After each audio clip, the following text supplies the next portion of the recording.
Hello, everybody, and welcome to this week's edition of the Weekly NASCAR. We need to come up with a title for this, guys, but we'll talk about that off air. This isn't supposed to be a production meeting, but the Weekly NASCAR live stream podcast. And I'm back this week, and it's on my channel. So what a great coincidence! I'll be excited to hear what these people. I hope the show went great last week. I know when I'm off the air, it can just completely go off the rails. I'm sure, but I'm sure it went very well. I was. When I heard it was a great show. So I'm excited to talk with these guys again today. Y'all know who I am. I'm going to throw it over to Jared over there. Let's go down the line. Meet our new panel for today. We have a special guest, so let's get this started. What's up, everyone? I figures that W would come back the week that Kenseth comes back, but we might. Yeah. The whole trip to Disney World thing, that was just a smoke show, smoke screen to make it all coincide. But yeah, I'm Jarrett. I'm the Iceberg. I still suck with introductions, so we're going to hand it over to Danny. Hey guys, Danny from DannyBTalks here. Happy to be back. Happy to be back here on Double E Does channel. Cannot English today apparently. So yeah, we're excited. We just wrapped up the Kansas race. Kevin Harvick back going consecutive. He proved he can win in more than just a Jimmie John's car, so that's pretty good for him. It's ironic, though, that this is another race that Kevin Harvick wins, and another driver who I thought had a better chance to win it but got caught up in coincidence. Kyle Larson got plagued with that dreaded back windshield infraction, and we'll get into that more in the live stream tonight, I'm sure. So other than that, that's basically my big notes coming into this, and I'm going to pass it on over to Darian from Black Flags Matter. Hey, what's up, guys? So hosting the show last week was a lot of fun. I really appreciated that. And we actually, me and we both found out who the one driver that DannyBTalks was talking about, but we won't say who it is. So yeah, hosting the show was last week was pretty cool. And the Kansas race, it was a pretty good finish. Harvick won again. He's currently on pace for 15 wins. And the race just proved that the young guns pretty much choke every chance they get at winning a race. So hopefully that'll change soon. All right, everybody. I'm the Aflac Cup Series, Mr. Gino Harvey, as a lot of you know. I'm a stop motion maker on YouTube, and it was nice of these gentlemen to invite me here tonight, and I am happy to be here to talk some NASCAR. Sounds great. We are really happy to have you on here too. I know a lot of people, at least a lot of my subscribers, probably are subscribed to you as well. So I'm sure a lot of people in the chat, I've already seen some comments. Some people are very excited to see you on the show in person today. So we've actually got probably two of the best OG and still at it NASCAR stop motion makers out there. Long time ago, I thought maybe I wanted to get into it. I had this little track I made out of like pieces of paper taped together. I mean, I was like maybe coming out of 8th grade by the time that I was wanting to get into it. I used to see all these great channels, and including some guys that are good friends of mine, like Paul Foddy used to have this channel called Lego NASCAR 88 Fan or something like that. I used to love watching his. I was watching people like Aflac Cup Series and Eric's channel back years ago, and now it's come full circle that I've kind of made my own little niche here on the NASCAR YouTube community, which I'm so happy to see is growing in a big way. I think I was watching one of Gino's videos today, and he said it's becoming probably the best it's ever been in years, and I have to agree with him on that. And I think it's the best time to really be a NASCAR YouTuber right now because we want this community to grow. We want this sport to grow. And that's one of my main goals of why I got into this. But overall, I'm just happy to be a part of a group like this. And, hey, we got two of the ones who started the whole NASCAR community, and they're still at it today. Well, I appreciate that. Those OGs. Comments, yeah. Bro. Hey, real quick, a little bit later, I'm going to get expecting a call, so I'm going to have to step away at some point. And then I was looking in the chat, and they pointed out that we were around 130 viewers already. Yeah, that's great. Pretty good going against the Joe Rogan experience tonight. I mean, we're competing with Joe Rogan and Steven Tyler. We're doing pretty damn good. Oh, wow. Yeah. Oh, man. All right, let's get it going. Yeah, so what should we start with here tonight? I kind of just, I don't know, I wrote a bunch of stuff in the description that I figured we would talk about. Do we just want to start with kind of a generic Kansas recap and give everyone's takes on the racing itself? Obviously, Harvick won again. I say that, I don't mean as a negative thing. I don't mean to be like, oh, Harvick won again. But I'm not a Harvick fan, and what I like about this one is that it didn't feel like Harvick straight up dominated per se. He didn't win any of the stages this time. And I feel like the dominant car was actually Kyle Larson. He got caught up in some things there at the end. Ultimately, he would have probably lost the points from that one anyways because of what ended up happening to him with his rear windshield. But maybe it worked out better in his favor because that was going to get taken away anyways. I don't know. But yeah, I feel like Larson might have been a dominant car in this one. And then towards the end, my preseason prediction was for Martin Truex Jr. to win, and almost was right until one to go. So, I mean, at least it felt like an exciting race, especially there at the end of it. And, I've heard people talk a lot about the subject of wrecks and how do they affect NASCAR races. I don't want anyone to ever get hurt, obviously. But there are some times when it's almost necessary for that aspect to be part of the sport just to keep you drawn into what you're watching. You're talking about your pick. You guys kind of laughed at me last week, but my pick finished 6th. Paul Menard. Menard for Menard. I went with Menard in my NASCAR fantasy picks because of you, and I'm so glad I did it. Yeah, you were right. He was gonna finish really good, which I mean we saw a lot of the Fords doing good here. Eric Almirola was looking really good in this race as well. And of course his teammate won. I think I did last week pick Harvick to win. It was almost like a given. It's like, how can you not expect him to win consecutive races now at this point? Yeah, I said I had said on Twitter I picked Ryan Blaney. I said I know Harvick has a fast car, but somehow Blaney's going to pull this off, and he was actually doing it. And in the first stage, he won, and the second stage, I think he finished third, I believe. And then in the final stage, he was at one point he was catching up to Kyle Larson, and then that whole caution came out with Daniel Suarez and Alex Bowman, and that pretty much just changed the race. Kyle Larson was falling back a little bit, Blaney was a little bit, but then Blaney had to pull that stupid move for some reason, and that ultimately destroyed his race. And Kyle Larson's to a certain extent. But yeah, Harvick, he's on one this season. Like I said, on pace to win 15 races. We haven't seen this kind of dominance out of a driver really since I was going to say Truex, but no, I'd probably say since Jeff Gordon in 1998. Yeah, didn't he win 13 races out of like 33 that year? Yeah. It reminds me a lot of how Kevin Harvick is this year. Kevin Harvick reminds me of how Jeff Gordon was that year. It's just looking back, if he's not in the lead, he's always up there. I mean, at this rate, he could easily win 15 races this year. So, well, I mean, I hope he doesn't. Yeah, I put a poll on Twitter after the race, kind of jokingly asking how many wins do you think you'll get this year, and it was kind of split between like 10 or 15, or like I put like 26 or more or something like that, and it was pretty split.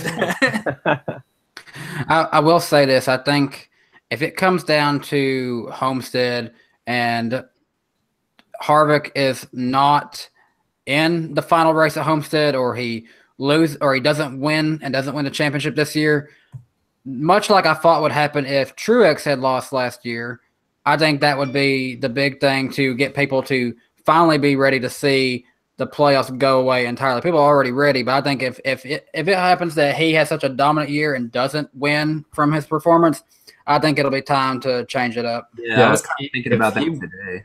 Yeah, I mean, if he wins like 10 to 14 races, and is at the top of the standings, like even without it, and then goes on to lose to somebody like, say, like Kyle Larson wins the last race of the year and that's it because he's good at Homestead, I guarantee we won't have the same points system as last year. Just like if Truex would have lost, we're going to have a different point system. And new point system with new owners. How about that? Well, it would come down full circle because the whole reason that we even went to the chase format was because things weren't working with Kenseth only winning one race and winning a championship. It would be the exact same way if that happened. I was rooting for Ryan Newman in 2014 to win just to stick it to Brian France, just for it to fail. Yeah. I was acting like, I think, let's see. There's only been a few drivers I've ever cheered. Dale Jr., obviously, because he's my number one guy. I cheered for Bubba at the 500, Ambrose in 2012, and then I cheered for Newman in 2014. That's it. Well, same for 2015. I cheered Truex to win because he only won one race that year. Yeah. That's right. Oh, I want that to happen. I mean, because I thought that Kyle Busch winning in 2015 would have like shown how dumb it was, but they just sort of doubled down on it. It's like they can't double down on winner. I hope someone with no wins gets the championship just to stick it to Brian France. Like that us, would be hilarious. Yeah, I think the only. Oh, sorry. I think the only champion in NASCAR's history never to win a race wasn't that Austin Dillon in 2013. Yeah. Oh yeah. There might have been another one. Maybe that's something to look up for a good fun fact sometime. Yeah, but I mean, I'm really banking. I'm really hoping that Harvick, he wins a ton of races and then doesn't win the championship, because then the new owners will probably have no choice but to just revise the points and just pretty much go back to the way it used to be. And everyone always wants to bring up the whole Ryan Newman case in 2003. Yeah, it was true. NASCAR did change the point system because he had won 8 races and all that, but he also had 6 DNFs. So I mean, it's not like he just won 8 races and he lost and he was close to winning it. He didn't even finish in the top 5 in points either. Mm-hmm. And if you look at the Chase's history, there has never been a champion, because the Chase was designed for drivers, so winning means more. But the champion doesn't end up having the most wins in the season, even in the Chase format. So it's kind of, I don't know. I guess that whole this whole Chase system just backfired entirely. I think NASCAR's gotten lucky to this point with the fact that since they've done the knockout round playoff format, that the most deserving, or one of the top 2 or 3 most deserving drivers, has won it every year. You could argue in 2016 that Edwards or Logano deserved it and they wrecked each other. But, like last year with Truex, 14 with Harvick, even 15. I know people debate Kyle Busch should or shouldn't have been in the chase, but the fact that he was the best car in that chase and winning that championship in 50. I don't know. I guess Logano was the best car in that chase, but second best was probably Kyle Busch. I think NASCAR's gotten lucky to this point. That's why they've kept this kind of wild. When they introduced this round by round format, I didn't think it would stick, much like all their other playoff formats. I didn't think it would stick, but it has, and I think that's part of why. But this year, if Harvick wins 12 races and doesn't even make it to Homestead, there'll probably be some serious changes. And if there's one thing that NASCAR has proven over the last 15 years that it's not, is lucky. So it's running on borrowed time right now. And then Jacob Monday points out 157 viewing. So come on, everybody, lick that like button. We only have 59. That ratio is not good enough. Let's get to 200. That's not even 50% licks, people. What are you doing? Smash that like button. Smash it. No, we don't smash anything here. We always lick the like button. Yeah, we've got a running joke from the start. Lick that like button. Lick that like button. All right. Yeah, little homage to the great Ghastly. How did that happen? Did we accidentally say something like "hit the lick button" or something like that? No. I follow this channel called Ghastly, and he has that's what it was. He's got this fictional religion called Fright Supremacy, which is the superiority of ghosts, and they always lick the like button on live stream. So I was like, "I'll screw it. If they can do it, I can." Hey, now it's up to 100. Yeah, we doubled. Wow. Lick it. Oh yeah, and I just want to say, because I like bragging about it, one of my favorite YouTubers actually retweeted me this past week. Nice. Really? Yeah, some black guy. If anyone's heard of him. That guy. Yeah, well, that's his name. I bought it. I ran a half marathon with this shirt, and it said "Radical Centrist" on it. And I DM'd him the night before. I'm like, "Hey man, how fast do I have to go for you to retweet this?" And he's like, "Dude, you don't have to go any pace. Just retweet it or just tweet it out, and I'll immediately retweet it. We got to make the Radical Centrist Army proud." So you also won too. So congrats on that. What?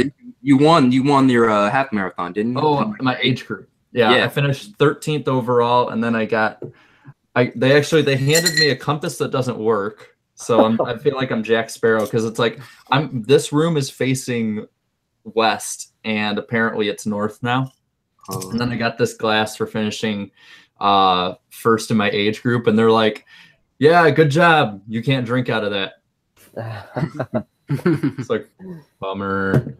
But yeah, so it's been pretty cool. But it's like, yeah, this thing I guess had a tracker or something in it, and they're just like, yeah, keep it in your pocket. So for 13.1 miles, I just hear. Oh, it was terrible. It was like, it was annoying as hell because usually I run with music. A lot of running. But, oh, that's only about half of what I did last year at this time. My life goal has always been to do a marathon, but I'm kind of straying away from that. Just once you get a plan set up and everything, you just got to stick with it. And I ran in college for the cross country team. That was a lot of fun.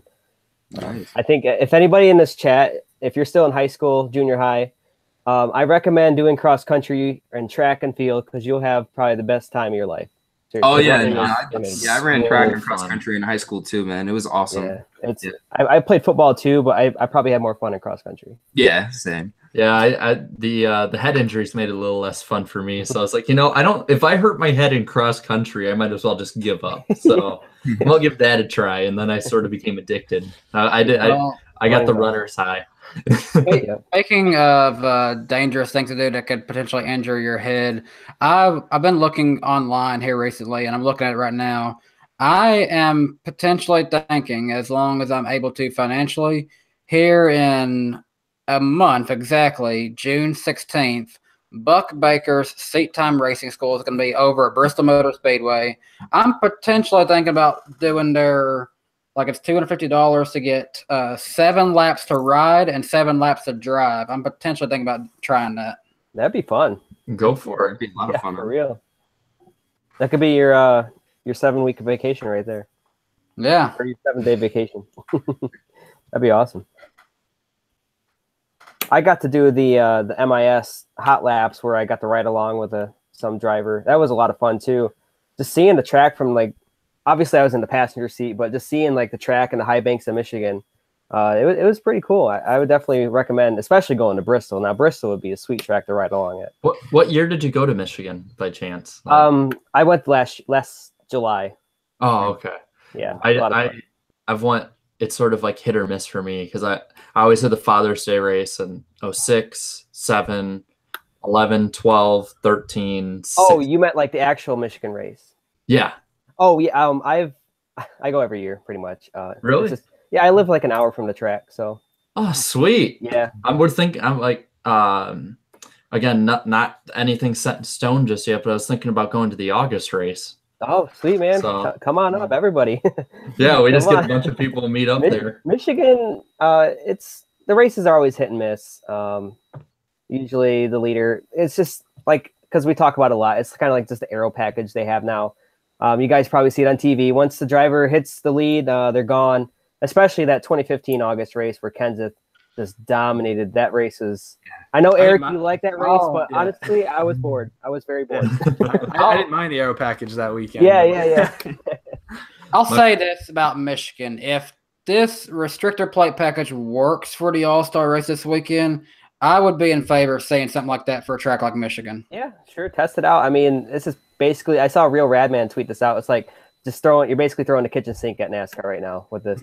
Hey, Tyler Johnson brought up our another one of our running jokes. Let's talk again about how Jimmie Johnson still hasn't led a lap this year.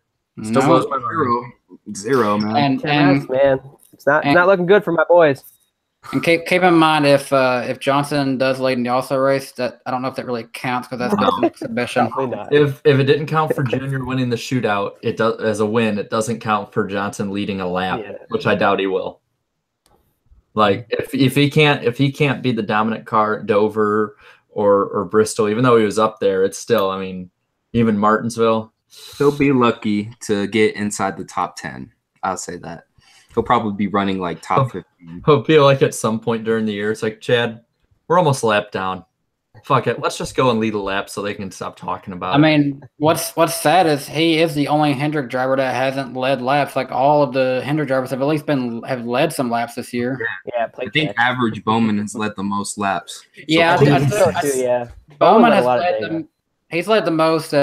And really, he's led even more just Dega. He's had some time up front, some other tracks too, but it didn't last forever. But he got some experience up there. Heck yeah, I was happy to see Byron leading at Talladega. Now that was cool. Yeah, that was cool. Like I'm a lifelong 24 fan, so seeing him up front was cool.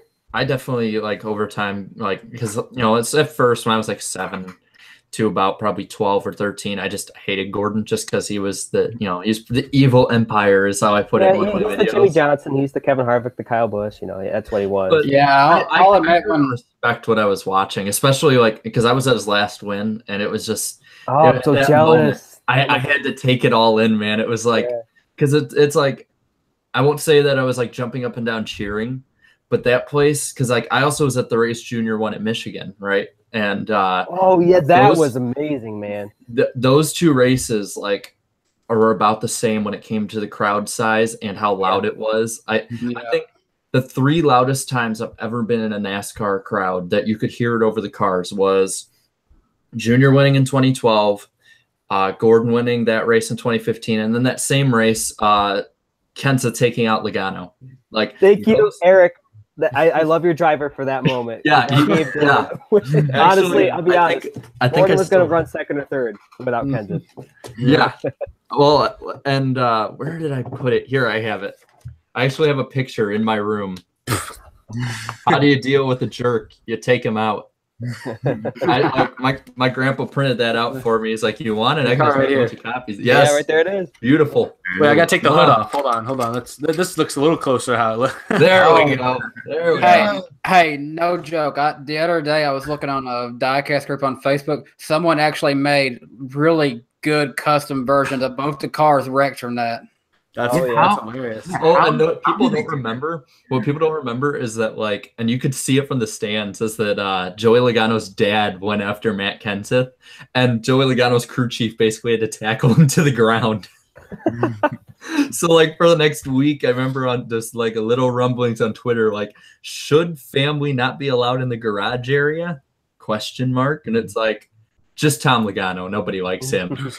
Yeah, I know Kozlowski's dad wanted to go after Edwards in the Nationwide Series that 1 year. Well, to be fair, I can't blame the dads because, I mean, it's still really it's dangerous. Son, but it's like at the same time, it's like if you ban the family members, I mean, like, who's going to be like walking around wearing the pants in the Harvick family with Delana not there?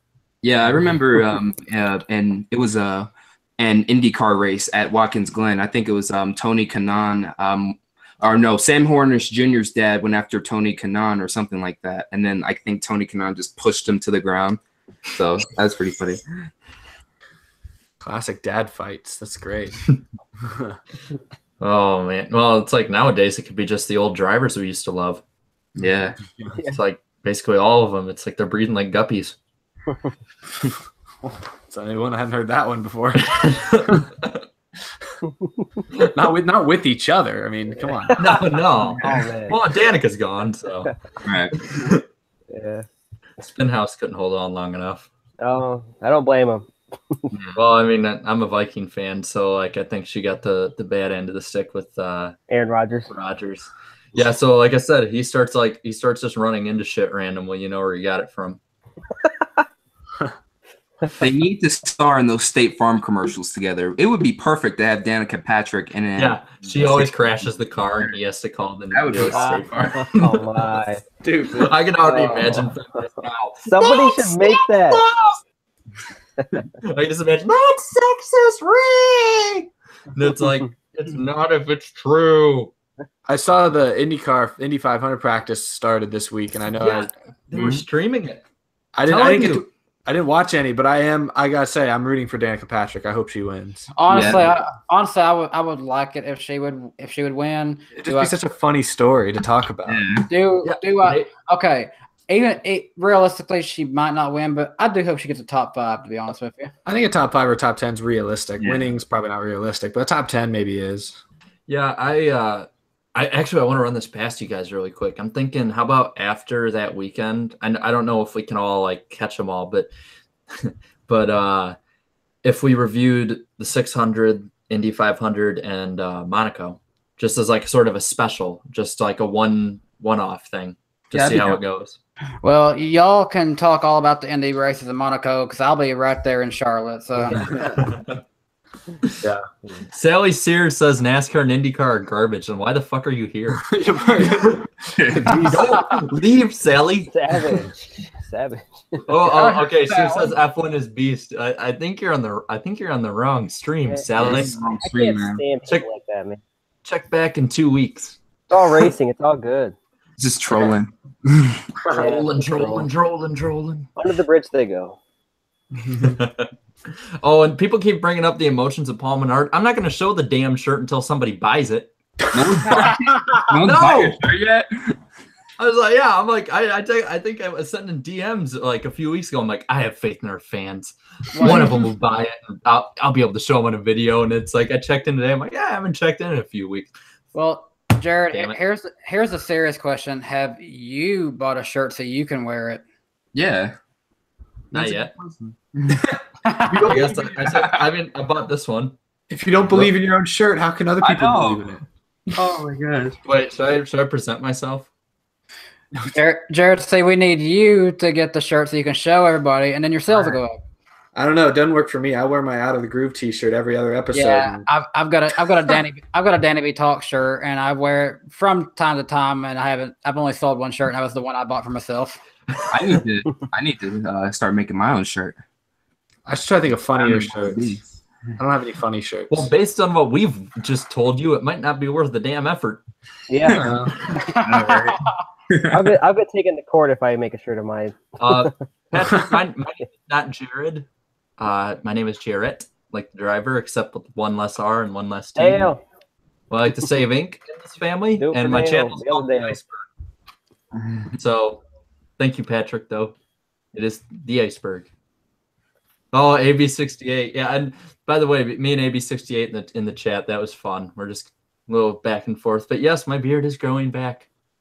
Oh, yes. Yeah, barely. Yeah. Yes. I got a 5 o'clock shadow after a week.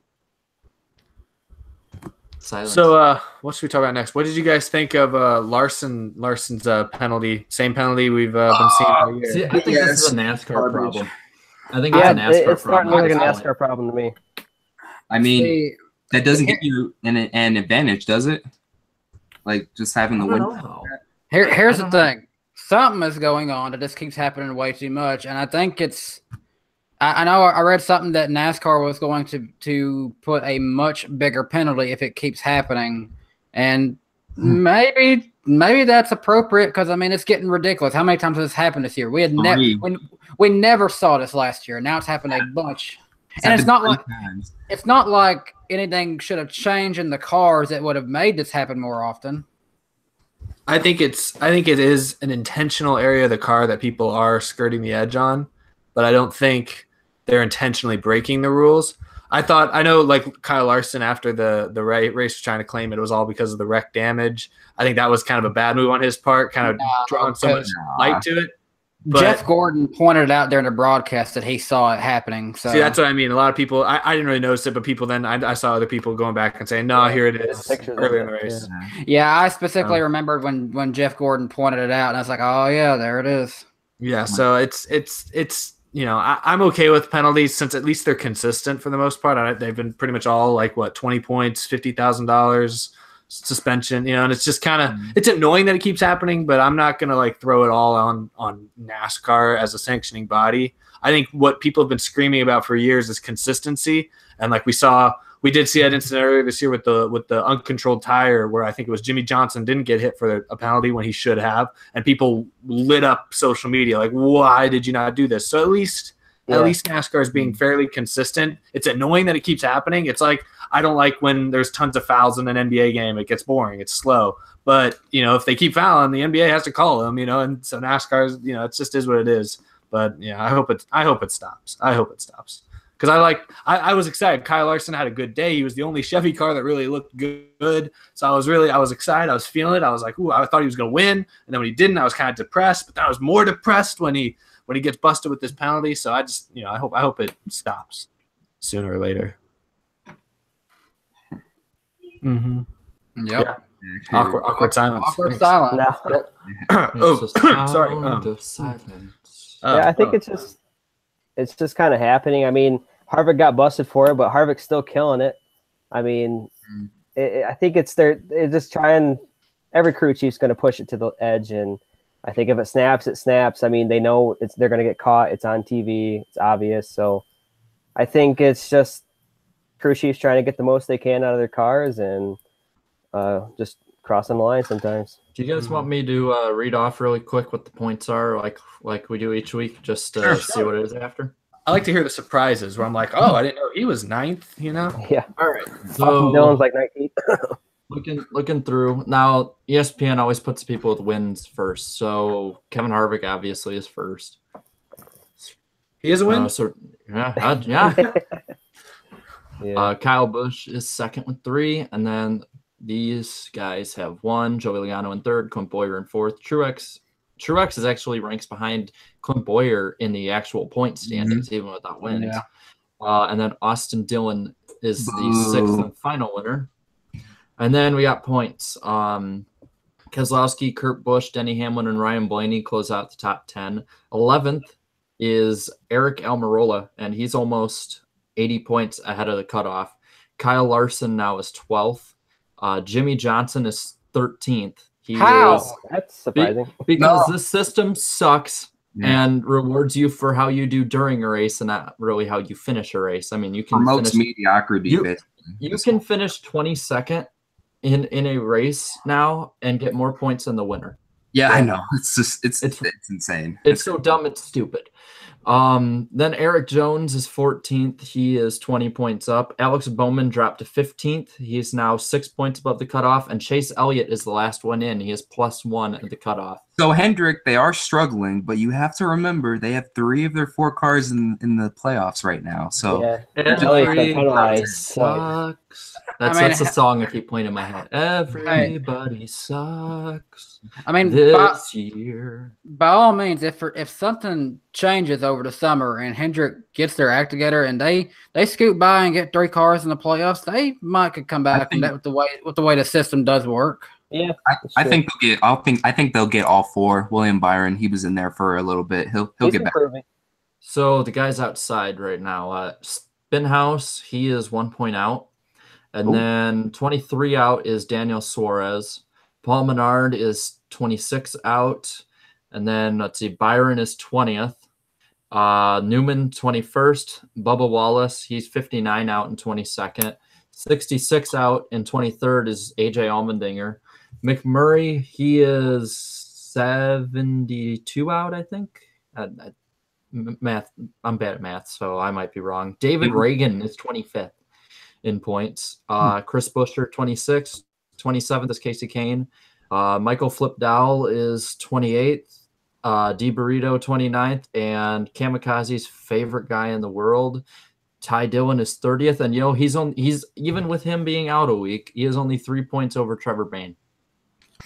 That's how horrible he is this week. He has run all that work that Casey Mears put in for 6 years has gone to waste for a spoon fed. Pretty much. I'll let the rest of my explanation be a link to Kamikaze's video. How about that? I was thinking about making a NASCAR bus video on Ty Dillon, and I actually asked this on Twitter if it would be too soon. I got mixed answers to that. You guys wouldn't think it would be too soon to call him a bust now, would you? I think give him a year or two. I think it's I don't want to call him a bust until a time eventually comes when he can try in Richard Childress racing, because I think that's going to eventually happen, just not any time at the moment. Yeah, but I mean, I do want to see that first, because I think probably upon the time that Newman is ready to leave, that we will see Ty maybe take over that car. So I don't want to call him a bust yet. But as I said, as I tweeted out to you, it's never too early for a Greg Galding. So Ty Dillon didn't have the expectation behind him that Austin Dillon even had. Yeah, true. So the expectation wasn't there as much, and he's on a worse car. So I'm not gonna call him a bust, but I didn't know he was 30th in points. That's worse than I thought. I thought he was 24th. Yeah. He's too busy vlogging, like Logan Paul. Yeah. You know, some people they're already calling William Byron a bust. Really? Those people. He hasn't even done a full season. Actually, I had someone comment on my Casey Atwood video that William Byron is the new Casey Atwood. I'm like, are you serious? There were people saying that he didn't have what it takes after Atlanta. That's how I bad was like, it is. whoa! Like I was like, calm down. It's his He rookie looked- year. Yeah, it's his rookie year, and he's driving a car that He's has 20 been years trash. old. Yeah, I mean, he's in a bad there car from the last few But- years. He's on but- a team that's struggling, and he's 20 years old in a rookie season, and he's what did we say, 18th or 17th, something like that, 19th. Yeah. He's winning the Rookie of the Year standings. Yes. He's gonna win Rookie of the Year. He's out driving Suarez, Ty Dillon, who were rookies last year. He's I out don't. driving Bubba. I don't want to do the argument that he's 20 years old because Gray Galding is like 20 as well, and Dylan Kwasniewski is the same age as me, 22, and he's now been forced to go sell real estate.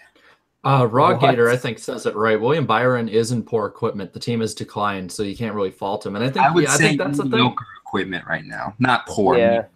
Well, yeah, but I mean, for Hendrick's standards, like this is Yes. scraping the bottom of the barrel and finding no shit left.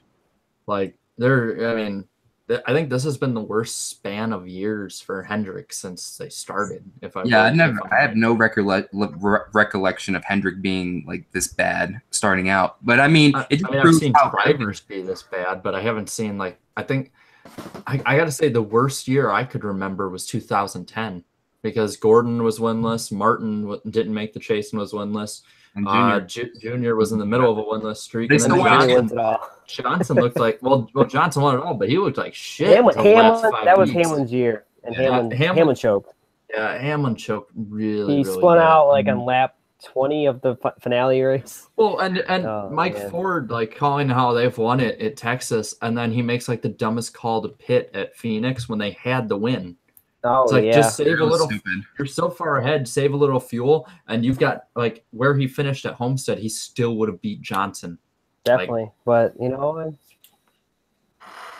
like this kart racer guys. Hendrick is fine. You're overreacting. No, they've been declining since 2015. See, that's the thing. Johnson, I don't want to. I made a video about this earlier this week, but it's time to start freaking out just a little, because I know Hendrick Motorsports has been the most powerful team in NASCAR for 20, 25 years, really since Jeff Gordon got there, or maybe even a little before. But I talked about this. The similarities, they're showing so many similarities between how Roush Fenway Racing basically died, and they're desperately trying to resurrect it this year.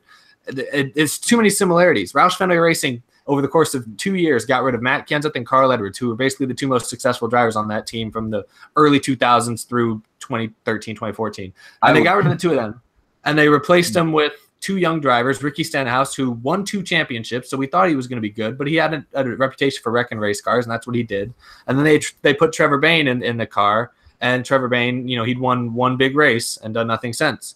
And they put those two guys in there with Greg Biffle, who was almost 50, and really he didn't care anymore. And Biffle's gone. They got just these 2 cars. And you look at how Roush went from having 5 cars in the chase less than 15 years ago, 5 cars in the chase, and 2 championships in the mid-2000s, to now 2-car team where I think Ricky Stenhouse is 16th or 17th in points, whatever you just said, and Trevor Bayne's now been booted because they don't trust him anymore, and they brought Matt Kenseth out of retirement. Roush Fenway Racing is a shell of its former self. And you look at Hendrick Motorsports, they had Jimmie Johnson, Jeff Gordon, Dale Jr., even Casey Kane when Casey Kane was still winning some races for him. You get rid of all those, you get rid of 3 of those guys over the span of about 2 or 3 years. And now Jimmie Johnson's on his way out. He's got at most 2 or 3 more years left, at most. And you've replaced him with a bunch of drivers in their early 20s who, Chase Elliott reminds me of Ricky Stenhouse. Stenhouse won 2 Xfinity championships. Chase Elliott won an Xfinity. Wait, did Chase Elliott win an Xfinity championship? He did, right? Yes. Yeah. Yes. Forgot for a second there. Yeah, Chase Elliott won an Xfinity championship. Tons of hype. And he's been great. But I think he's been basically their best car consistently for the last year and a half now. And this year, they've taken a major step back. I think the Camaro switching in, they have not gotten a handle on it. A lot of people compare it to, Toyota got off to a slow start last year. No, Kyle Busch was leading laps. Martin Truex Jr. was winning races. They were not off to this slow of a start. Yeah, this is scary. It's getting a little scary. I think this year they'll have 2 or 3 cars make the playoffs at least. Probably 3. I'm gonna guess 3. I don't know about Byron, or I think Byron or Bowman. One of them will probably end up missing if you ask me. But I think they'll get 3 cars in, but next year, I don't know, maybe Chase is their only really good car. If Johnson retires after this year, if Lowe's leaves now and Johnson just leaves too, if Chase Elliott will probably be could be their only playoff car next year, unless unless Chad Knaus really is a god and can completely turn that organization around from a technical standpoint, whether Rick Hendrick or whoever else he has working for him, if they just become so mechanically superior to everybody else without the experienced driver input that they've had for 20 years, that's what it's going to take. And I don't know if it might happen. I'm not going to completely write them off yet, but I'm just saying this looks so much like how Roush Fenway looked in 2013, 2014. And it's, it is reason to be kind of alarmed. L1 Studios, Hendrick Motorsports. I don't feel so good. Like some people said. Hey, I just realized that we lost Gino. Yeah, we lost him just a second ago. Oh, hopefully he comes back. Yeah, I know. I saw his connection was kind of iffy for a minute there. So, I think that a lot of people outside of like kind of us and a lot of people that have watched for a while, but I think a lot of the newer fans, especially, I don't think they realized just how much when it came to just team meetings or whatever, how much Jeff Gordon and Dale Jr.'s veteran presence really meant. Because I know like they were talking on that. I love that thing they do on NBCSN on Wednesdays with the roundtable, and Junior was talking, and he's like, yeah, there's a difference between the mindsets of all of us. He's like say like Talladega, he's like, we'd be in there, and Jimmy and Casey are like, oh yeah, we'll work together. Yeah, let's do this. Yeah, let's do that. And he's like, me and Jeff, we just look at each other like this. Yeah, we're not working together. And it's like, and who was up front? I mean, and it's like, but there's that, difference of opinions there. Whereas these younger guys, I mean, especially with like Chase Elliott, he's going to probably he's still in his third year. So, I mean, he's still really young. Then you got, Bowman, this is his first time in a top tier ride and full time. And then Byron, he's 20 years old. He probably watched Jimmie Johnson as a kid. Yeah. Yeah. I mean, he watched Jeff Gordon and Dale Jr. And so it's like, there is not enough veteran presence. One guy I don't think is enough. I think, like the Roush analogy is perfect. I mean, Kenseth and Edwards with the younger guys moving up, and it's still, obviously didn't help them. Gino just said his Wi-Fi went out and he's in the chat now. So I hope if it comes back on, please jump back in. Hopefully he says the link. So yeah, it's like rest in peace, me. Yeah, gosh. press 7 to pay respect. Mm-hmm. Not F7. Well, I'll be the first. Nope, beating you to it. Yeah. Oh yeah. No, I think I won. I'm just gonna hold up 7 fingers. All right. I will say this though, as far as like some Hendrick drivers go. Look at the chat. Oh, I love our fans. They're awesome. I love these guys. I like that one. Jesus. I have to put his own 7 in there. He's at his own funeral over here. I like it. Oh. All right. Anyways, well, TV ratings yet this week? Well, when Gino comes back, I want to hear his opinion on Hendrick Motorsports because I know he's a big Hendrick fan. So we'll save that for if hopefully he comes back. But yeah, ratings, how are they? Were they bad? Lowest ever. Yeah, I heard that. You're right. They had I think a 1.1 and just over 2 million total viewers. Like, and that counts DVR. I know they took out a decent number of seats, but at least the crowd at the racetrack seemed pretty full. It seemed at least 80-90% full. They replaced those seats with like tables and stuff. Yeah. I don't know if you saw that. That was pretty cool. But it's like I think it's 80. You said like 80% or so for I want to say 45 to 50,000. I mean, it's less than Martinsville now. I know. Granted, yeah. I'll give one argument, and it's simply because my fiance graduated college this weekend. This past weekend was all across the country is a big graduation weekend. So people are going out of town, they're going to different places.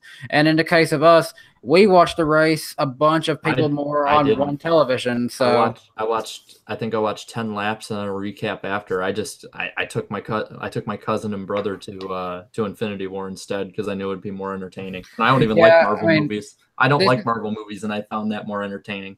This is just the time of year where there's starting to be everyone's getting out of school. There's more stuff going on. Granted, I give it a little bit.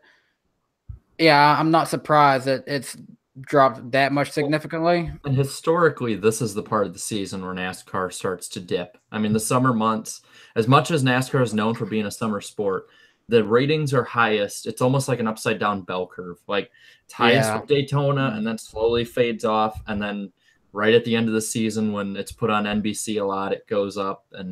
But it's like those middle races, man, especially the start of the chase with football season. It's like, it's bad. It's bad. That's what sucks is when NASCAR's having their playoffs, one of the more exciting times of the year, everyone would rather watch football games that, just getting the season started, Telling you, they got to shorten the schedule. Got to get it done by Labor Day.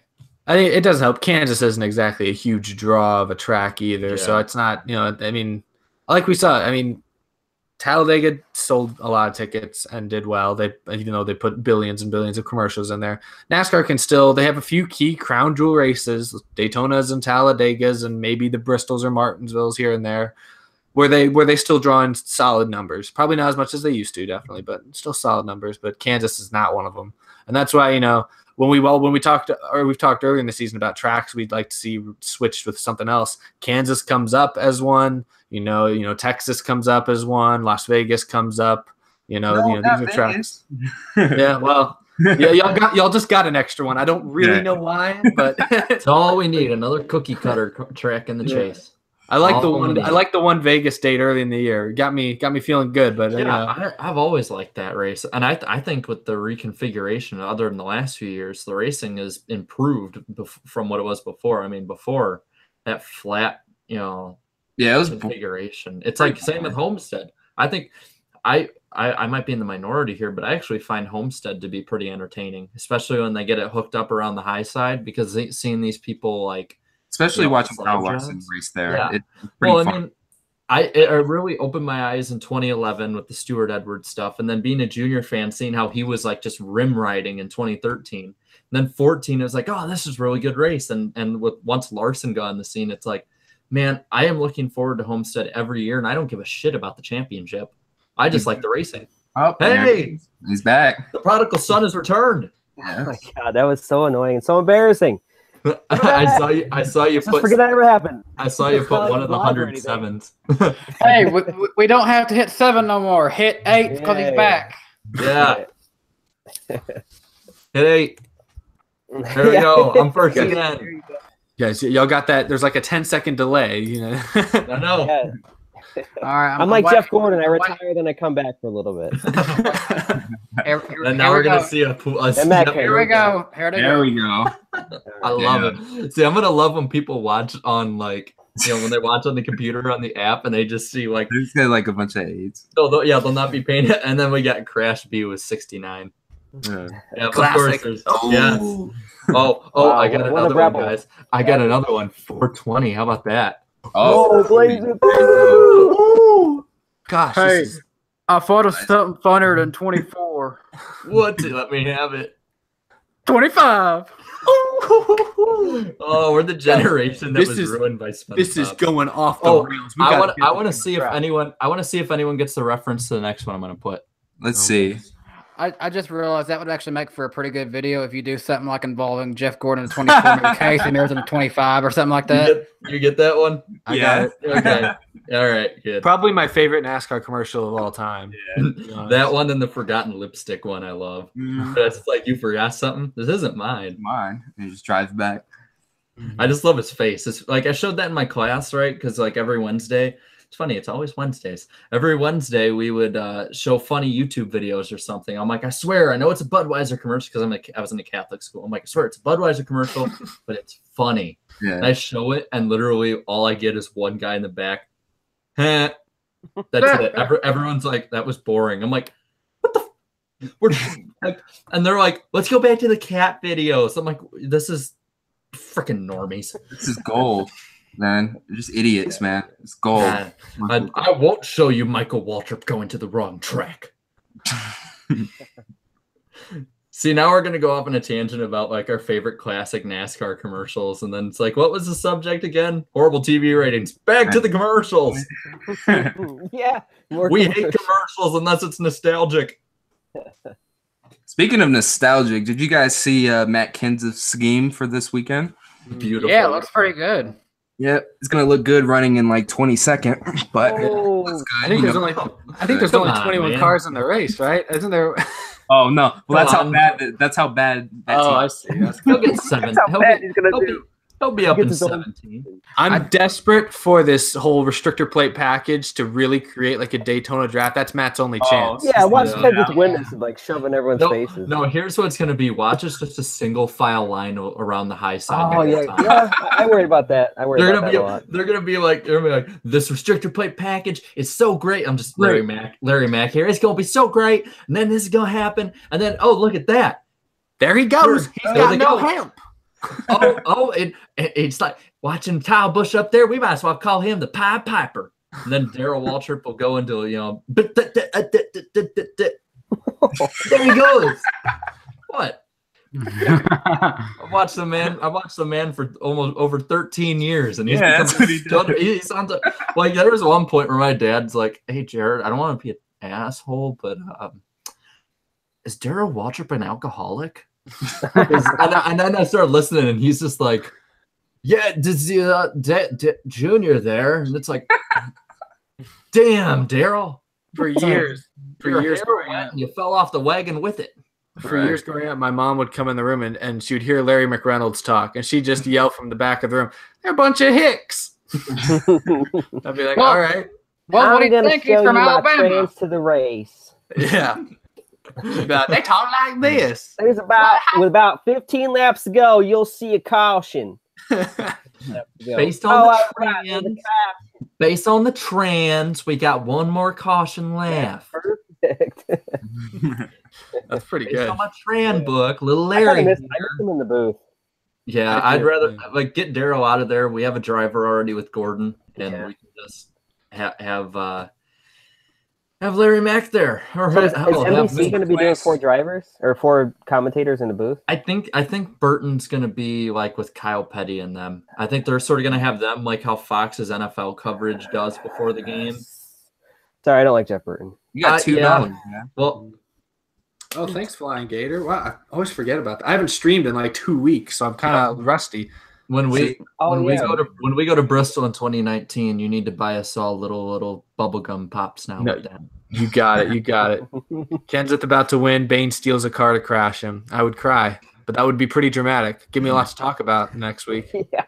Yo, Iceberg, I still want to go to that Michigan race with you, man, in August. I'm All looking right. into so I I'm really saving want up, to go. man. I'm saving up. I got this job starting this week. Still waiting for that call. So, Hey, guys, if you come to MIS, definitely hit me up. I'm always there. All right. so. I think we all follow each other now. So, hey, We've- did you guys we've get done- followed by somebody like verified today, like a motorsports writer or something? Yeah, I did. No, I didn't. Nobody famous follows me. Jeff Gordon followed me for my birthday. He's with the guy you're talking about. He's with Pole Position Magazine. Yeah, I saw that. Yeah, Yeah, that's, I thought that was pretty cool. So obviously he must be maybe watching these or something like that. he He doesn't like subscribed to me. my channel, I know. So I saw that, like it popped up on my thing right before we started. I'm like, well, cool. Then follow me. I'm getting noticed in the mainstream. Well, Bubba Wallace commented on my vlog from when he won the truck race at MIS. Oh, Thought that cool. was pretty cool. Yeah. Yeah, me and Darian tried getting I left a comment on Natalie Decker's channel and he did on video, and it's like I left a comment on one of her recent uploads. I left a comment on one of her recent uploads. It was the most liked comment. I think it got like 15 likes, and she still hasn't replied. She hasn't replied yet. I'm like, look, people want this. They want like a live stream interview, man. But I do have to wonder, why doesn't she put up, like, she's got to have a lot of subs. Why is only Yeah, like, I don't know why she doesn't put up the amount of subs she has. I don't know. That's weird. But Yeah, it's really weird. Like she doesn't have that, and it's weird. Which I mean, she's probably not the one in charge of her channel, obviously. So it seems. that's How do I put I it? mean, that's How do the I whole put it? point It of seems YouTube. more run. Yeah, it seems more like it's run by committee than by one person. It doesn't seem as grassroots. And that's the same thing as Ty Dillon's channel. I watch Ty Dillon's channel from time to time, but it takes away that unique factor when I know that it's not actually Ty who's making these videos. He's recording some clips, but he's not actually in the process of everything else. It's overproduced, and that's sometimes like with YouTube. A lot of the original charm of YouTube is it's like very like people in their houses like showing their lives. Sometimes when you get so overproduced, it becomes like TV. That's okay, but there's other times where it just doesn't. And then you turn into Logan Paul. Yeah, or better. Okay. A better example of that is Smosh and how different they are compared to when they first started. Smosh used to be one of my favorite YouTube channels because they were so genuine in the way that they started. They started making these funny skits, but now it's become this weird business, and Anthony Padilla doesn't even want anything to do with it anymore. Yeah, it's dead. Smosh is like dead now. There's very few. That's why my favorite YouTuber is still Ryan Higa from the original YouTube. He's still doing basically the same stuff. Yeah, he is. Just don't change, man. I think the oldest YouTuber I still follow, and he's annoying as hell now because he tries being all philosophical when he's he's a meathead basically. He's Elliot Hulse. He was he's from 2000. I used to like him. And I'm like, I'll still follow him because when he just puts up just not him talking, just his actual workout, I'm like, okay, I'll try that. That looks like it's good. Then he's like trying to talk, and it's like he's like talking about like you need this and testosterone and strength and this for this, and you'll be like an eagle and fly. I'm like, yeah, or you'll just like tear a muscle in your chest and look like a freaking purple people eater. I want to address a comment I saw here from Tristan Baker. He said, DannyBTalks, why would you watch that more on? I guess referring to Smosh and all them. Okay, you got to understand, that was like late middle school, high school me. A long time ago, yeah.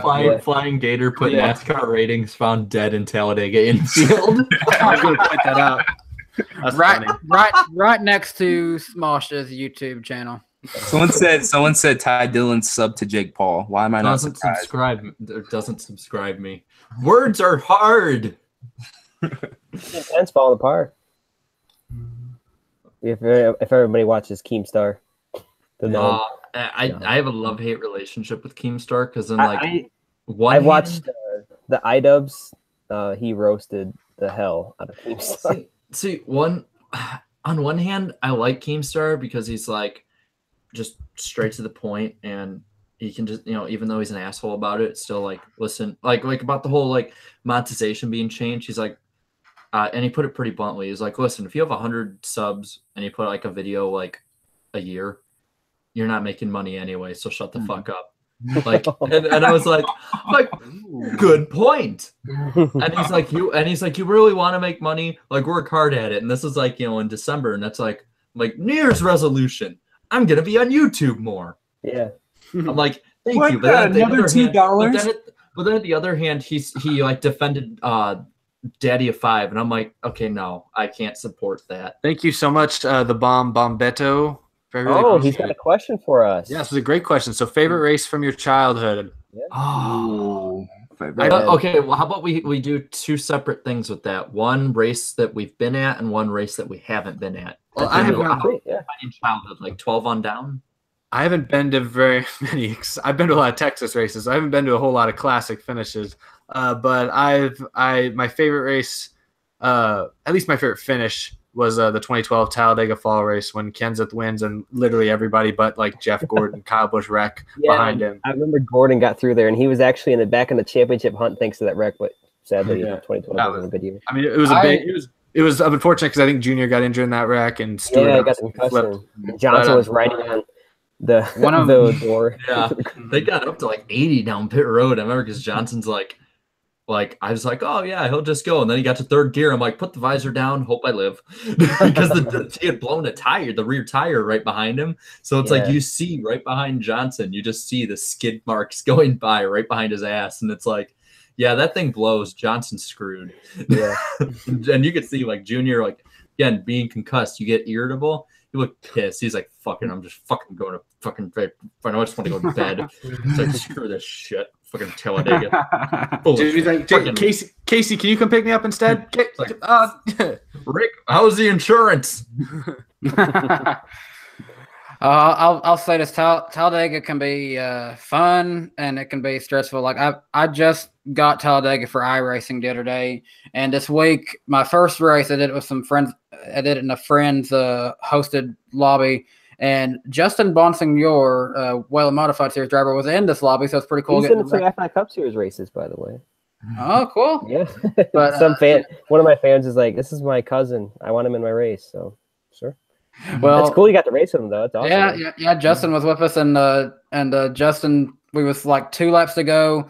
It was only like 5 of us at the end. We had a pretty good pack going. Just 5 of us fighting for the win, all up there. And I was on the bottom lane, like 3rd in line on the inside. And Justin took the bump wrong and come down into me, and then shot me at the track. And then like iRacing has this weird glitch where the front wheels, when you hit the wall, they like come up like entirely through the hood. It's so weird, and you have no steering whatsoever. And I'm like, okay, I'm done. I'm turning the wheel this way, turning the wheel that way. Nothing's happening. Wow. I'll go off the question really quick. Favorite race from childhood. I'm just going to define childhood as like 12 years old and down, just because. I mean, because once I get to 13, 14, that's iffy. And at the same time, there's like a lot of races from those years that I could take the prize. But I'm going to go favorite race I was at in my childhood was 2006 Michigan, my first race, because that was just with Junior in the throwback car. And like people don't remember, like I rewatched that race once every few months. Casey Kane won. Oh, and it was a rain car, right? He wasn't. Yeah, the quick car. Yeah. It got rained out after I think 129 laps. Didn't Marlin almost win? Marlin? I think he was leading at one point. Yeah. I know that like the race basically was a race between Kane, Junior, and Gordon. Those are the 3 best cars all day, and there was a lot of side-by-side racing. Heck, this guy was in that race too. Because it's funny. It was like Jumanji. Yeah, it was like Jumanji. It was like the and then Kyle Petty came by. He was like the rhino from Jumanji. That's how like when I went with my dad. It was Father's Day. It was awesome. It was just an awesome race. And if I had to do favorite race that I wasn't at from my childhood, but like just best finish, it's got to be the first one I watched, 2005 Daytona 500. I mean, that race got me hooked. I watched it with my dad and my grandpa. Oh, I got I'm a Dale Jr. fan. Right there.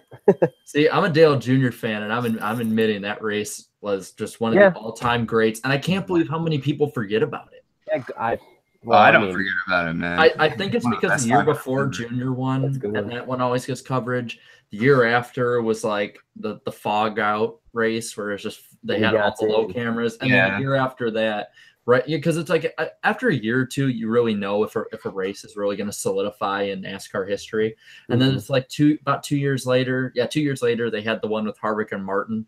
So that race didn't stand a chance. But it's like one of the best. Like, and I can't believe whenever they do top 10 Daytona finishes ever, and it's like never in there. It's like no, that race was incredible. Like those last 20 laps were so tense to watch. Yeah.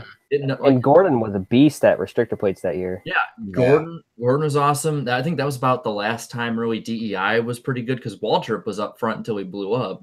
Oh, yeah. Stewart was amazing. And that was back before Johnson had his horrible streak. You know, you had all the great drivers up there for that finish that were like awesome in the sport at the time, all the superstars. You had Gordon, Junior, Stewart, Johnson. You also had Scott Riggs in the pack, too. Oh, yeah, you had Riggs. You got to have that one wild card. But then you had Mark Martin, Sterling Marlin, Rusty Wallace.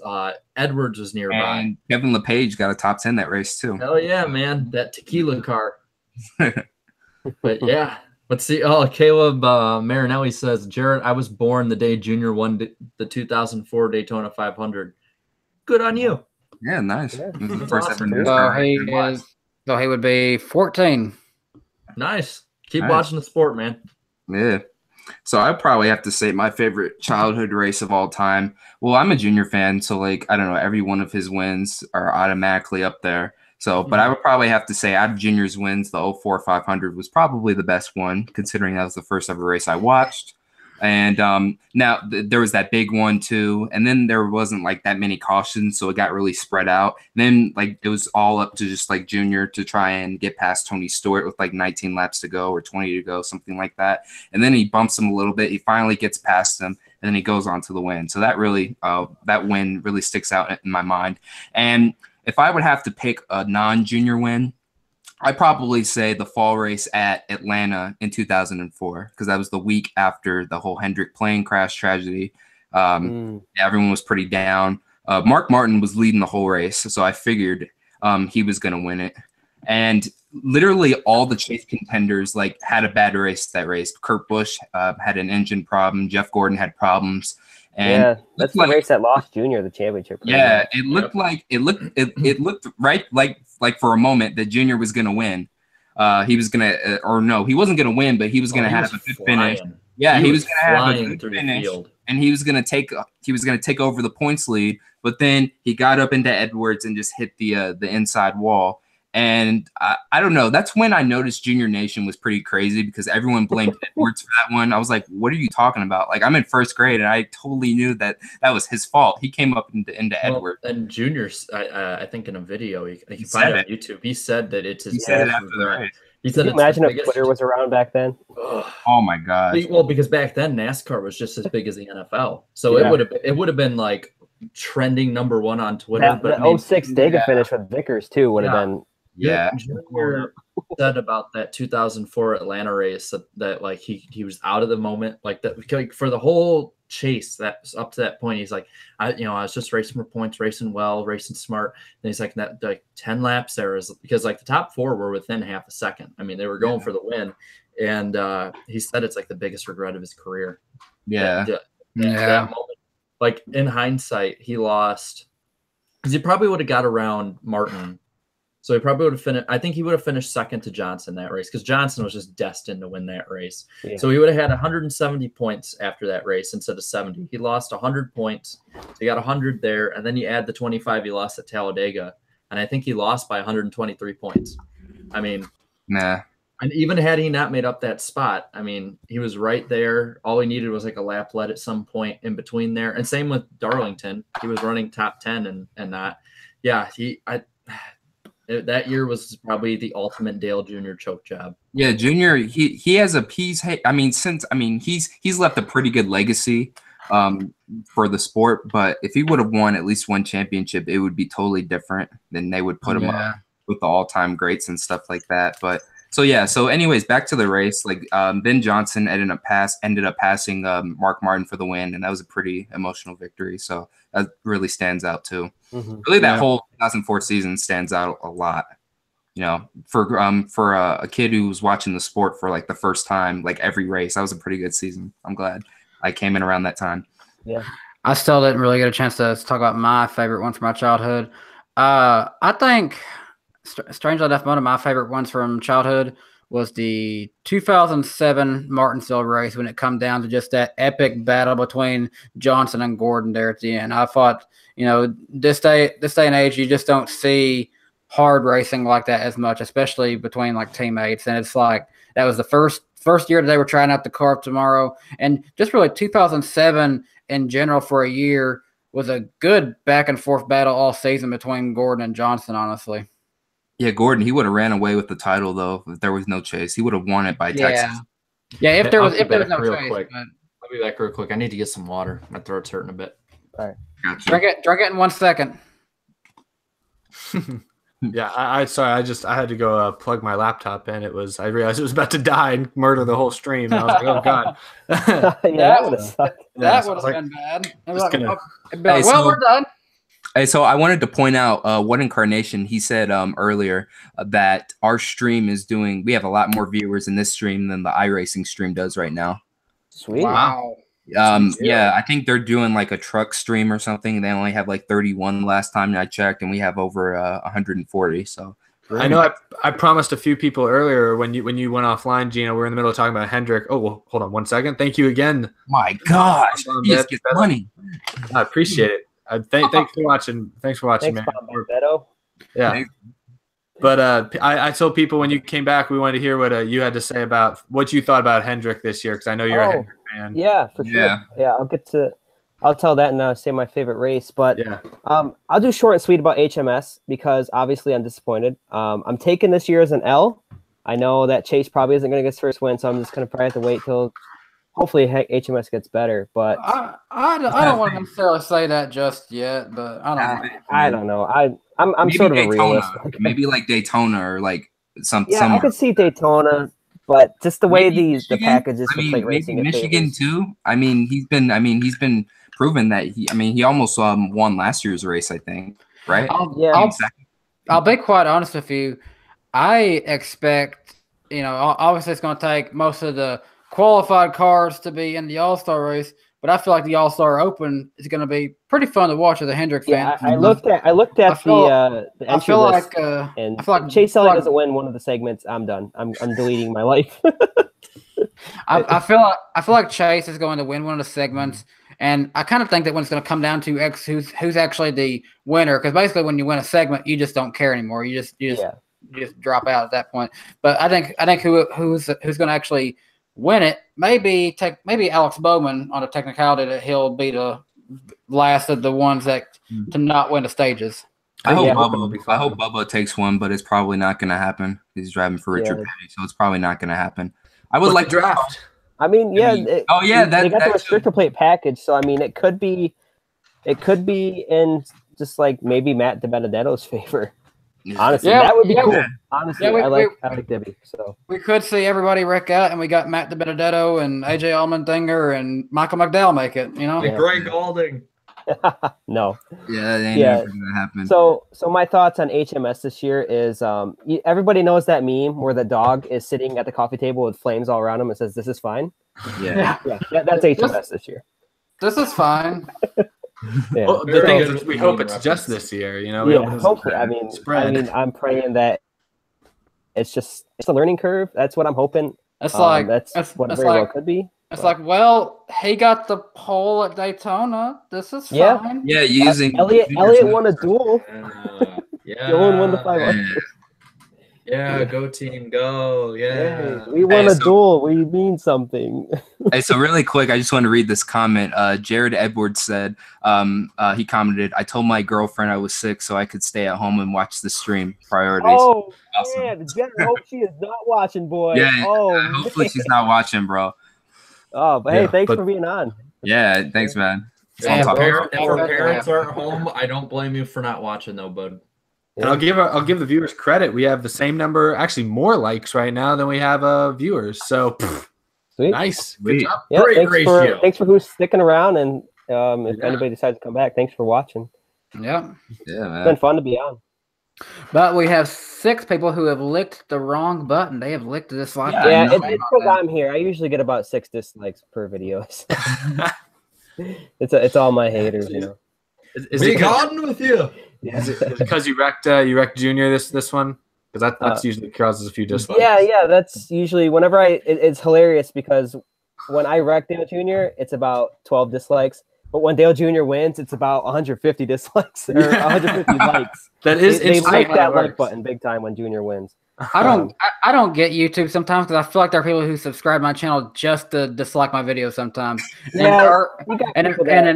then earlier today I put out my unboxing of this car right here. Go check it out when you get a chance. But I put that up today, and it's like not even an hour after that I noticed I lost a subscriber. I'm like, seriously, you unsubscribed because of one video? Yeah, the people. It's like if I do anything but a stop motion, well, it will struggle to get 1,000 views. it's hilarious. Mm-hmm. Like my stop motions, like they do decent, but if I do just like a review of like a race I went to, it will get like maybe 1,000. It's it's like people don't want to see the real me. They just want to make me be a slave. And see, I'm the same way, and it's like I've seen something different. I've seen my views slowly drop on everything. Like my Danny B Walks series, it gets a decent little following. But I started off doing really good with my NASCAR list videos. They were getting 3,000, 4,000 views. And my prediction series for this season, which I was so wrong on for believing Chevy had a chance. I'm so sorry.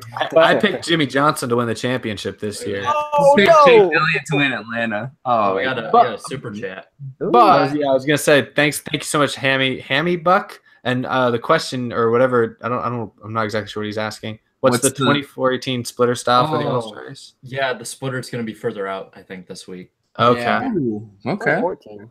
But anyways, Typo. as I was saying though, like used to be getting like 3,000, 4,000 views, and now my NASCAR smaller. stuff is lucky if it's getting maybe 1,000 views. I'm like, what's happened exactly? Is this something on YouTube's fault or is it my fault? I don't really get it. Honestly, not to blame this on Logan Paul, but I think it's Logan Paul. He's honestly kind of destroyed like the algorithm, the way people get paid on here, and I mean, I've seen. I mean, not to leak that I get paid by YouTube, but I've seen a definite decline in the amount of money I get per month and stuff. So YouTube had issues too with a lot of advertisers dropped out for various reasons. I'm still in a backlog, man. I got monetized. I was up for monetization in March, and I'm still waiting to get monetized. Now I have to wait until June. Dude, I randomly saw an advertisement on one of your videos. No. Okay. So I can explain that. The Denny Hamlin one. Yeah. So the Denny Hamlin one, apparently like Fox like copyrighted that thing or something like that. And then I got and then they said that you're not in trouble. We're just gonna show advertisements on that part. Hey, should I ask Gino about what he thinks about my thoughts on the Denny Hamlin commercial? Really quick. What was the deaf kid? Yeah, I was like last week. I brought up. I'm like, so wait a minute. How the hell is he gonna race without a spotter? Exactly. Like, I'd like to race. I'd like to race against you, and it's like I wouldn't. You can You're race. You're quick. Damn it. You can race at like your local dirt track or something like that and be deaf because they don't have spotters. Period for that. Yeah. But you can't go into NASCAR. Can you imagine like a deaf person leading a race at Talladega? And then he just turns up and just flips into the fence. He's up high. He's up high. He's up. Damn it! Why am I even trying? I don't know if he gets up in a lead. He may have better senses to just pay more attention to his mirror and send everything around him that you don't know about. So yeah. My biggest problem with that commercial is the dialogue when the kid first is watching the race on TV. The commentator says, "Here comes Denny Hamlin coming up high on the inside." That's the line.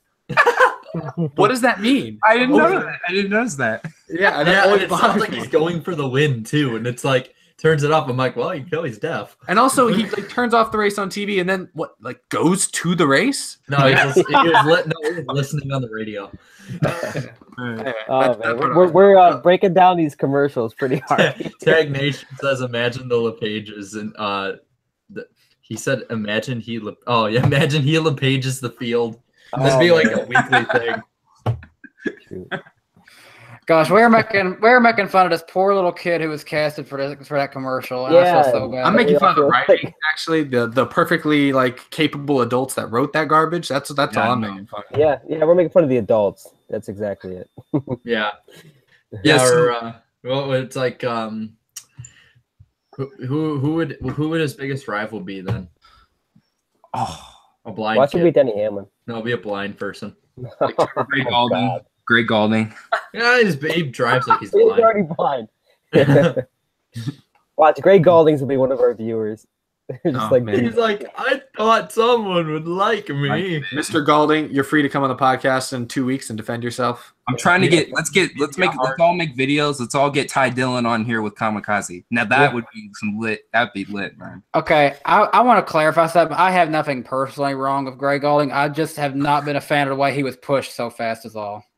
Yeah. We know. It's fun to bring. It's nothing personal. That's kind of a common trend with the young guys anyway. Well, Logan Paul finds dead body in the infield caused by the deaf kid. What? He ran him over. Isn't Logan Paul a dead meme to begin with? Logan Paul can go film himself in the jungle or whatever. We're all going to hell for laughing at that. Smitty rules. Yeah, but you laugh still. Smitty rules. No, they don't let you put links in the chat unless you're the moderator. Oh man, rest in peace. So, so really quick, I wanted to bring this. Now comments though. Yeah. So I wanted to bring this up. I don't know if you guys heard Kaz Gralla was released. I was going to ask that too. I hate to say that. It's kind of a crappy deal. I mean, they had a contract. And they stayed in trucks. That's awful. But so did Trevor Bayne. Yeah.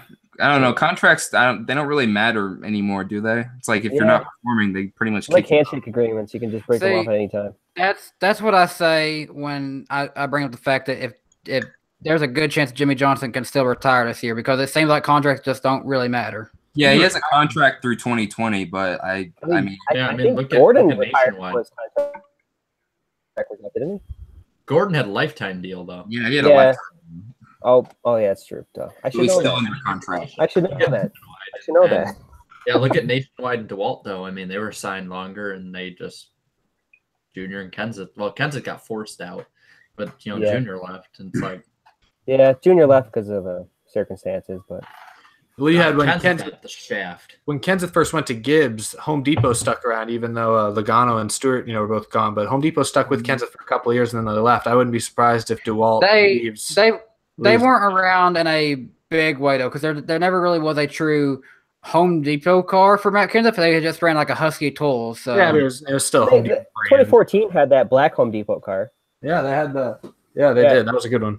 That was a very good looking. Okay. That was like one of the only ones I remember though. There wasn't really that much, but hey, I'll say this. I sent this in our group chat. Craftsman Tools is going to be on Eric Jones' car, so that's cool to see them back in NASCAR. Yeah, that's cool. That'd be great. I missed the Craftsman Truck Series. They'll be on one of the races this year, or is that like next year? It might even be the All-Star race. I don't know. Yeah, I don't think that. I don't think anybody said anything. NDJR Racing put Matt Tift is live now on Instagram, so I think my response is about right. He ain't got shit on us. Well, how many views does he have? Matt Tift is live. I don't know. Matt Tift is live. He has fans. What? Oh, Matt Tift has fans. Matt Tift is live. Hey, let's not make fun of Matt Tift. I know. I'm just playing. It was fun with you. Hey, but it's not too often you can underachieve with Gibbs in the Xfinity Series and then go to the 2-car and RCR and get another chance. Yeah. Good point. But why is Brandon Jones full time and not Ryan Preece? So that's interesting. Maybe Gibbs. It's very weird that basically Gibbs and Childress did a trade. They traded drivers basically. Mm-hmm. NDJR Racing says Tift has 21 viewers. I think that's actually the one time that I had to do this just on my own because like Danny couldn't make it, and it was like the second one. I think I was averaging more than 21 as it went. To be fair, we have 5 people on here, so yeah. So if you divide this by how many do we have right now? 155, 150. So divide this by 5, you get 30 average. So yeah, it's scary. It's scary the difference that time makes. Like when it was just Jared, I think he went an hour. When it was me and him, we went maybe an hour and a half. When we brought in Eric, it went to 2 hours. And now that we're getting 4 or 5 people, these things are going for 3 hours sometimes. We're gonna have to shut this thing off after about 2:15 tonight. Yeah, I don't know if I can go 3 hours. I got to catch the second half of the Rockets game tonight. Good luck. Beat the Warriors. Somebody's got to beat them. We're tied right now. Yeah, I hope you guys win because I don't want to see the Cavaliers and the Warriors in it again. No, who does? The Cavs, they're not going to make it. They're not going to make it again. Well, due to time constraints, maybe this is a good time to go ahead and start doing some predictions. And for the All-Star race this weekend, I want us to do our who do we think will win the stages of the All-Star Open to advance into it? Who do we think will who do we think will get the fan vote? And who do we think will win the All-Star Open? And then who do we think will win the All-Star race itself? Bubba gets the fan vote. Bubba gets the fan vote, I think. I think Chase will get the fan vote. Bubba's gonna get he better win a stage. I don't think that Chase is getting the fan vote because I think that he's going to win a stage. So I could see Suarez winning a stage. I could see Jones, Suarez winning a stage. I think Bubba will be close. Yeah. All right. So let's do this one at a time. Let's actually go through and say who we think. So let's start with Eric since he's hosting. Yeah. Okay. Wait. So what am I answering exactly? Your 2 stages in the All-Star Open. Who do you think will win the All-Star Open? Who do you think will get the fan vote? And who do you think is going to win the All-Star race itself? Okay. So I am picking. I don't know what order, but for my 2 stages, I'm going to go Eric Jones. I'll say Chase Elliott wins the race. So I'll go Eric Jones. I'll say William Byron wins a stage. Jones, I'm going to go all in on Hendrick Motorsports, which is probably a terrible decision, but I'm going to say Jones, Byron. I'll say Elliott gets the fan vote. So let's say who wins the race. I'm going to flip. Let's see. I haven't given this much thought. I'll say Bowman might be up there. Oh, geez, I don't know. That's another Hendrick car, though. Huh. Yeah. But What are you smoking over there, man? They got plates. Think of that. Think about that. You know what? I'm going to say Suarez wins stage 1. Stage 2, William Byron uses some strategy to sneak by. Stage 3, though, Eric Jones, who I think is the best car in the open race, is going to win the open. Chase Elliott wins the fan vote. And then we go to the All-Star race. I have an out of the groove coming out tomorrow where I think I picked Kyle Busch. So I guess I'll stick with that. I'll go with Kyle Busch. So there's how many okay, so there's like 2 stage winners and then the final one? Or how's this go? Okay, so there'll be 3 people going from winning, 1 from fan vote, and then pick a winner, right? Yeah. Okay, so for my stage is and ones to win, I'm not gonna do any order because I don't like being wrong. Jones, Almirola, and Elliott, I think will make it off of winning. Because Almirola is basically in the same shit as Harvick and Boyer. Oh, Elliott, I totally forgot Almirola's in the open. Elliott's just good enough at Charlotte either way, and then Jones I think will make it just because I think he's probably gonna have the best car. Bubba gets the fan vote, and then I'm gonna go do a bit of a throwback to the first few streams we did and pick Harvick to win. Oh, I don't know about that one. That's a risky move right there. I know. I'm on the edge. I will do that. You know what? Spoiler alert for mine. I'm not going to say Harvick because I think he'll fare better when we get to the Coke 600. Which says he won't win them both. I think Rex. His luck's got to run out soon. I think Rodney Childers, they might test something. Well, I guess they're all testing something with the restrictor plates, so maybe that's not a good They could point. test something like Gordon did in, 97? Yeah, I don't know. With the different type of car, though, I don't know. Wasn't that the T-Rex car? Yeah, the T-Rex car. And then the next year they destroyed the field too, but something broke on the last lap. and Martin ended up winning. That's the scheme that Ken's is running. All right, so here's what I'm thinking. I'm thinking Chase Elliott wins stage 1, then he's done. Wait until the All-Star race itself. Stage 2, it's going to go to Eric Almirola, and then the race itself, I'm going to go with Alex Bowman, and then the fan vote, I'm going to say Bubba Wallace. I'm going to go with Bubba Wallace on that one to advance into it based on fan vote. And then the All-Star race itself, it being restrictor plates and stuff, it could make for something different. I don't know. For some reason, I think a guy we haven't really heard much from, kind of like 2014 where McMurray, kind of shocked everybody. Yeah. I'm thinking that Denny Hamlin, he hasn't really done much this year. I think Denny Hamlin's going to win it. Solid. I'm not necessarily the biggest fan of Hamlin, but I could see it happening. Yeah, I could see he's a that. good driver, definitely. Okay, so for the open race, Eric Almirola is probably going to dominate the first stage, and then after that, Eric Jones will take stage 2, and then Chase Elliott's going to win the third one, and then Bubba Wallace will get the fan vote, and then for the winner, Kyle Larson, he's going to bounce back and he's going to win the All-Star race. Kyle Larson.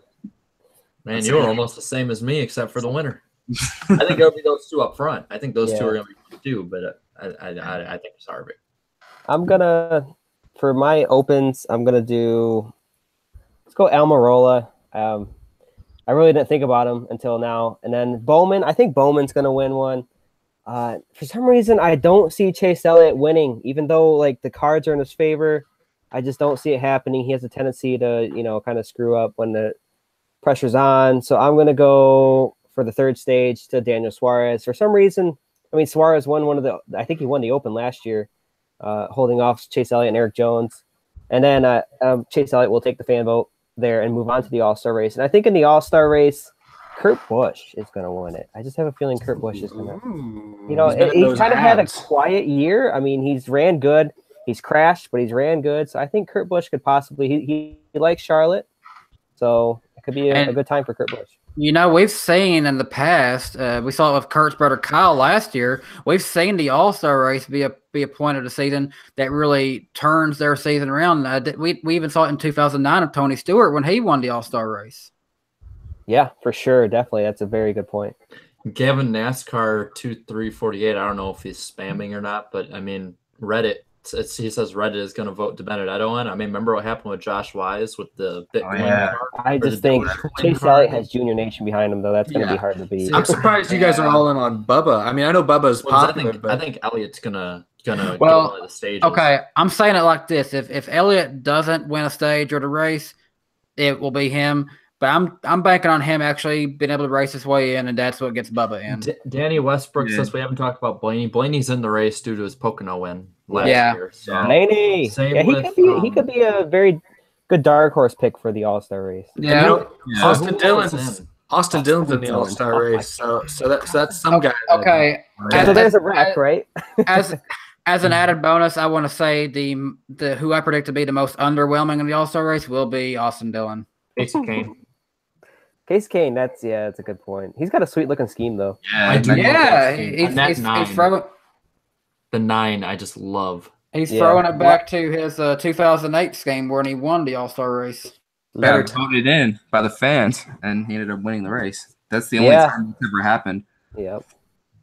Mm-hmm. I'm gonna try and find the entry list really quick, just to list off for people in the chat who might not know. Yeah, just are you gonna do the showdown or the All-Star itself? All-Star race just to start. Mm. And then basically from there you can just sort of deduce who's other than Kane and Kenseth. Has there been many special paint schemes announced yet?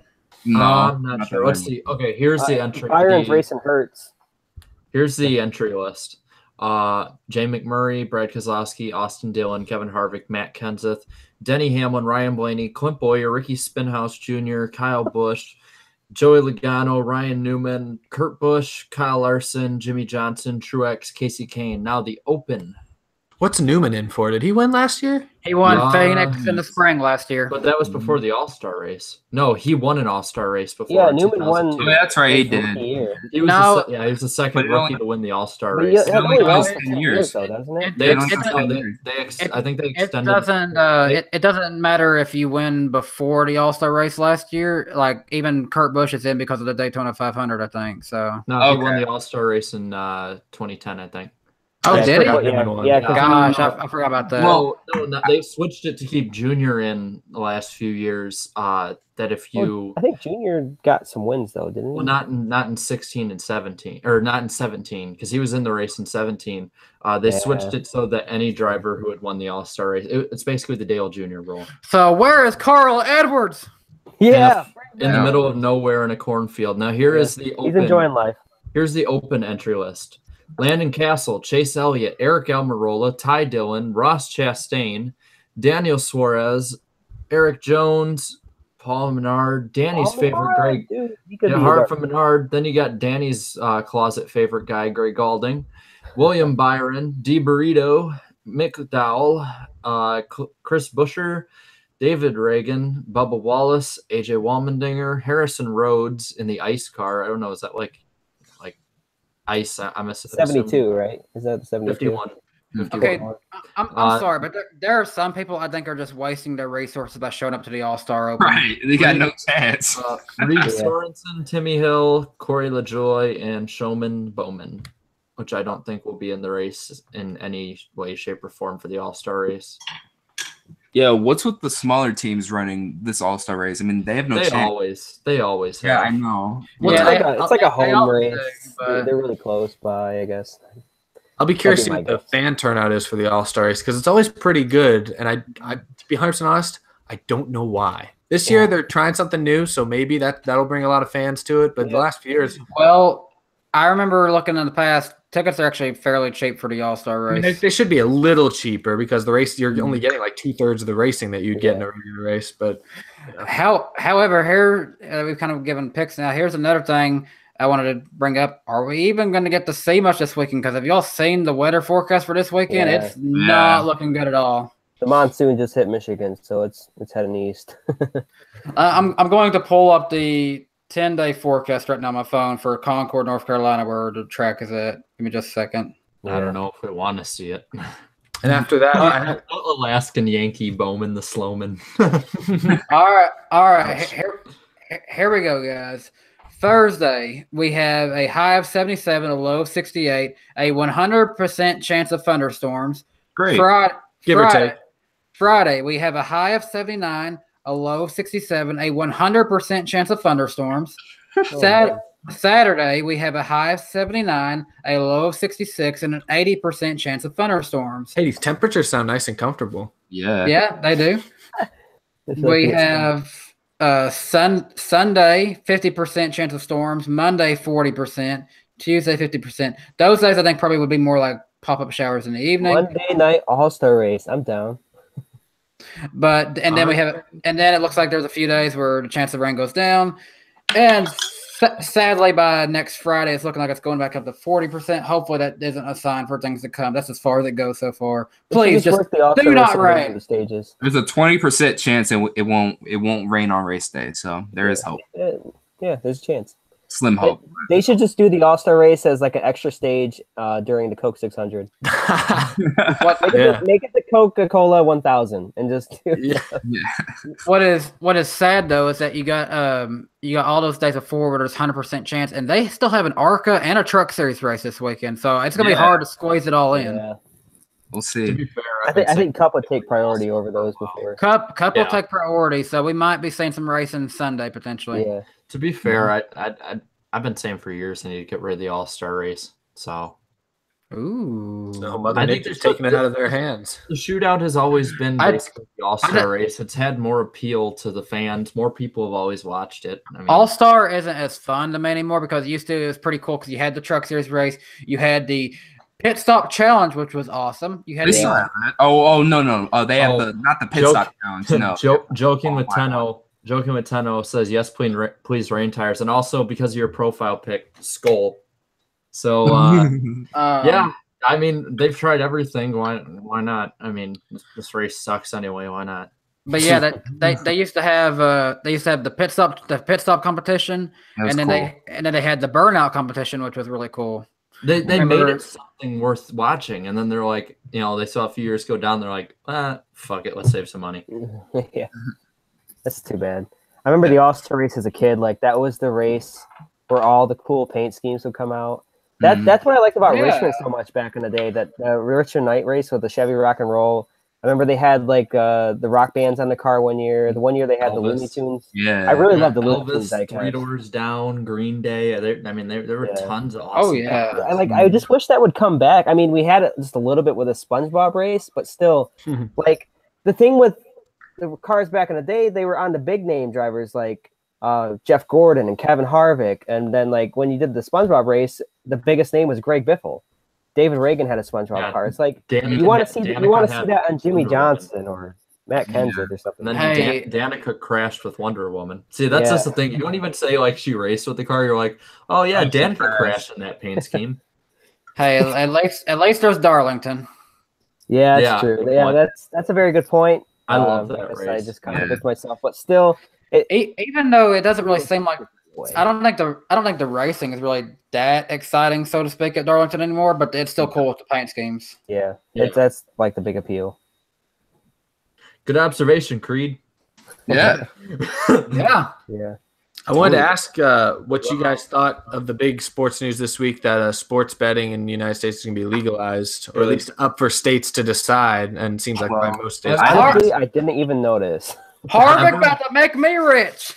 Ever since I first heard and started listening to Brian Toohey, I've wanted this, so I'm all down for it. Do you guys think it's going to help NASCAR significantly? Yeah, definitely, yeah, because people are going to bet on it and they're going to watch the race to see if their bets win. See, I do think that's going to hurt a lot of people because people will probably instantly want to bet on Harvick and probably cost some people some money when he doesn't win. So you got to be smarter about the over-under stuff. You got to be smarter. You can't just pick the winner. You got to, if you really want to make like a ton of money, like pick an underdog, and then if they win, you make a lot of money. I follow people that do a few Viking podcasts and stuff. Their living is just made off of gambling. Like, just because it's like different stuff. They even have people can put money on the freaking coin toss. Yeah. You can gamble. Yeah, you can bet anything. Like you could gamble on how many cars would be like the over under on the lead lap or whatever. And people are like, well, what about the people who are what about the people who would spend too much and go broke? And to that I say social Darwinism. It's their decision. I'm looking forward to it only because I think this helps NASCAR's kind of current, I've talked about this, their current problem of lack of star power, or of a lot of old fans of Jeff Gordon, Tony Stewart, Dale Jr., and so on have kind of been leaving. This gives a reason for some of them to come back, and like you said, like when you bet on somebody now, it gives you a reason to watch. You want to see if maybe I'm betting on Clint Boyer this week. I'm not a Clint Boyer fan, but I do want to know how Clint Boyer does. Like this year, I know Matt Kenseth's back now, but since this is his first year gone, this was the first year I've been trying NASCAR fantasy, because it gives me another layer. It gives me certain drivers to actually like focus on and really care about during the race, which is something I wouldn't have if with no Kenseth racing. I mean, I'm trying to be a fan of Eric Jones, but it's just not the same yet. So, this could help bring a lot of, I don't want to say casual fans, but at least fans of more individual drivers. This might give them a reason to come back and watch races still. So I think it's a positive in that sense, but I don't know if it's a long-term. Well, and maybe it'll not finally a long-term thing, but I mean, I don't know. Go ahead, man. Go ahead. I'm just thinking maybe maybe ESPN will cover it more, and they'll stop being like CNN of sports and turn into just basically just gambling network. See, that's what's gonna happen the first year. There's just gonna be everyone. Okay, and here's what the odds board is. Okay, Jamel, you want to talk about it? Oh wait, shit, you got fired. Hey, by all means, maybe if you put $2 on your favorite driver every race and see how it does. Hey, put $2. Probably the only time I would ever bet on a NASCAR race is when they go to like a restrictor plate track or something, because the underdog has a better chance of winning. So if you put $2 on like one of the underdog drivers, like Ty Dillon, Greg Galding, one of those guys, and if they end up winning, then you make a ton of money off of that. Imagine if we had this a couple of years ago and somebody bet on David Reagan at Talladega. That would have been such a big win. Yeah, that would be a lot. They would have won a lot of money. For sure. Yeah, but I mean, it's obviously great for the sport and stuff. But what was interesting is Brad Keselowski, he sent out a tweet. Yes, I saw that. Like he said, like he has mixed feelings, because gambling's very addictive. And then Danny Hamlin replies, "Dude, you're sponsored by a beer company. What are you talking about?" I love that tweet. I got to admit, I don't like Hamlin, but that's good. That's something that I would have replied with. That's a good one. That's a good one. But I don't know. I don't really gamble anyway. Speaking of gambling, there's this funny shirt. So does anyone here know who Pete Rose is? Yeah. Oh, definitely. Okay, so my my grandparents went to the Cubs Cincinnati game, one of them last year in Cincinnati, and there was a guy out there and he was selling these shirts, and it's like looked like just a normal red shirt, and then they looked closer and it said, "I stand with Pete. Give me 200 on the Reds." Shoot. Oh, it's man. Yeah, that would be something like how Austin Dillon has won, like, the 600 and the Daytona 500. You could bet on like the odds of somebody like because it's like if you put like $20 down, and then the odds of like say Kevin Harvick, since he's dominant, winning Daytona and the 600 in the same year, and it's like 1 to 100. And you're making a pretty good profit if you put anything more than really $50 down on that. So there's so much stuff that you can do with this. And then at the same time, like I know that the NFL, MLB, NHL, and NBA, they all had lawyers like in the Supreme Court and everything, like trying to make this not legal. And it's like, listen, it's like if you're trying not to legalize this, like, what do you have to hide? Yeah, like what's the problem? Like why? Like maybe it's just me being a conspiracy theorist, but it's like I do believe that I don't think everything is fixed, but I do believe there are some predetermined outcomes. Like I think firmly believe that. I think in some cases, some sports worry that this could affect the integrity of the game, and they don't want that to affect their brand. Yeah. I mean, the NBA, what was it, like 20 years ago, they had an actual official get arrested for betting on games and fixing games. Yeah. So it's happened before, and so that's why I think they worry about that becoming a more. That's one of the reasons. That's one of the main reasons why they didn't want a team like any professional teams in Las Vegas. That was the talk for years. Well, if they play in Vegas, the refs, they're just gonna, bet and stuff. But I'm like, well, the NFL. Does anyone know how the NFL was founded? Does anyone know how the NFL was founded? Wasn't it founded on? Oh crap! I thought I knew, but I didn't. So go ahead. In I think it was the 1800s or early 1900s.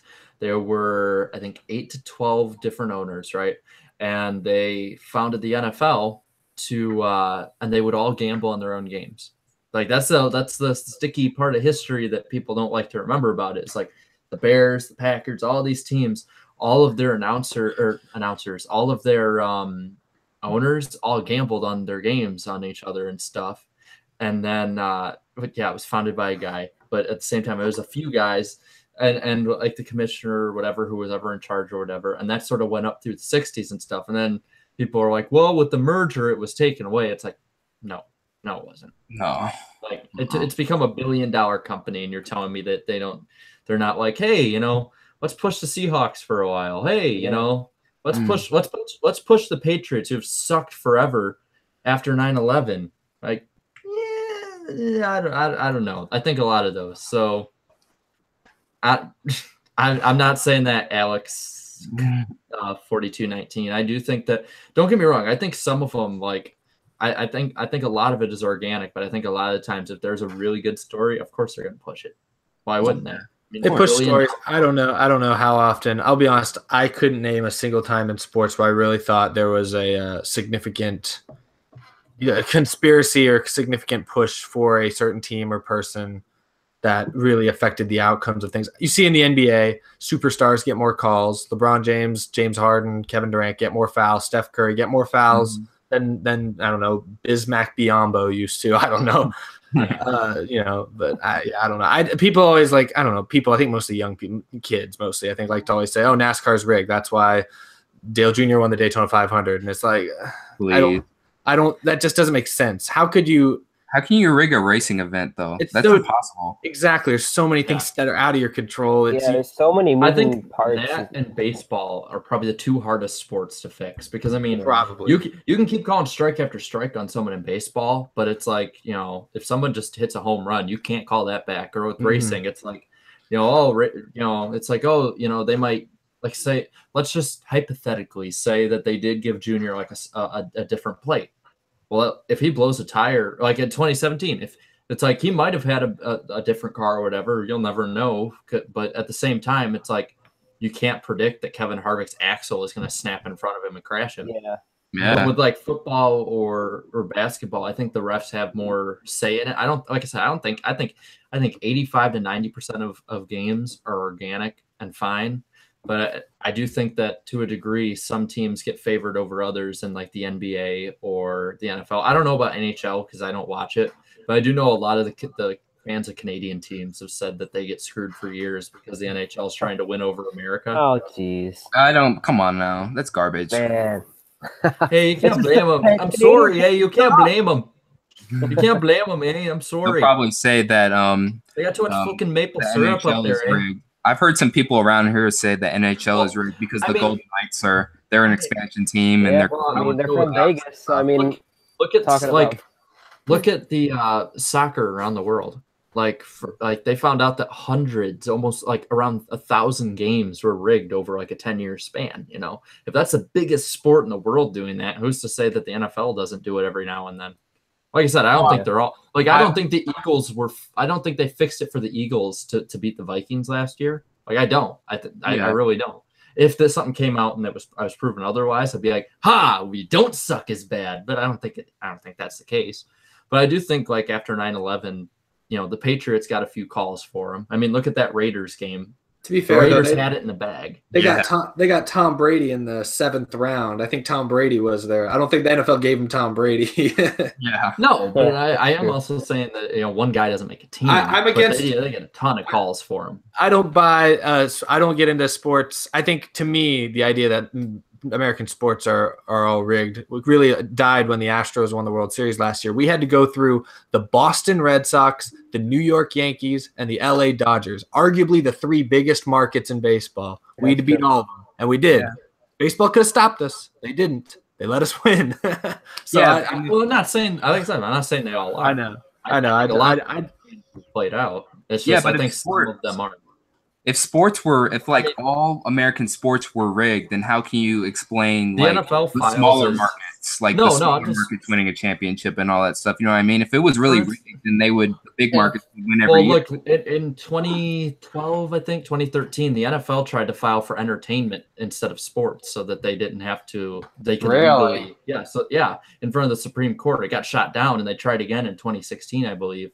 But I mean, like I said, I don't think it's all of it. I don't even think it's a majority of games. Like, I don't think it was fixed for the Browns to go 0-16. I just think they sucked ass. Yeah, the Browns are just straight garbage, man.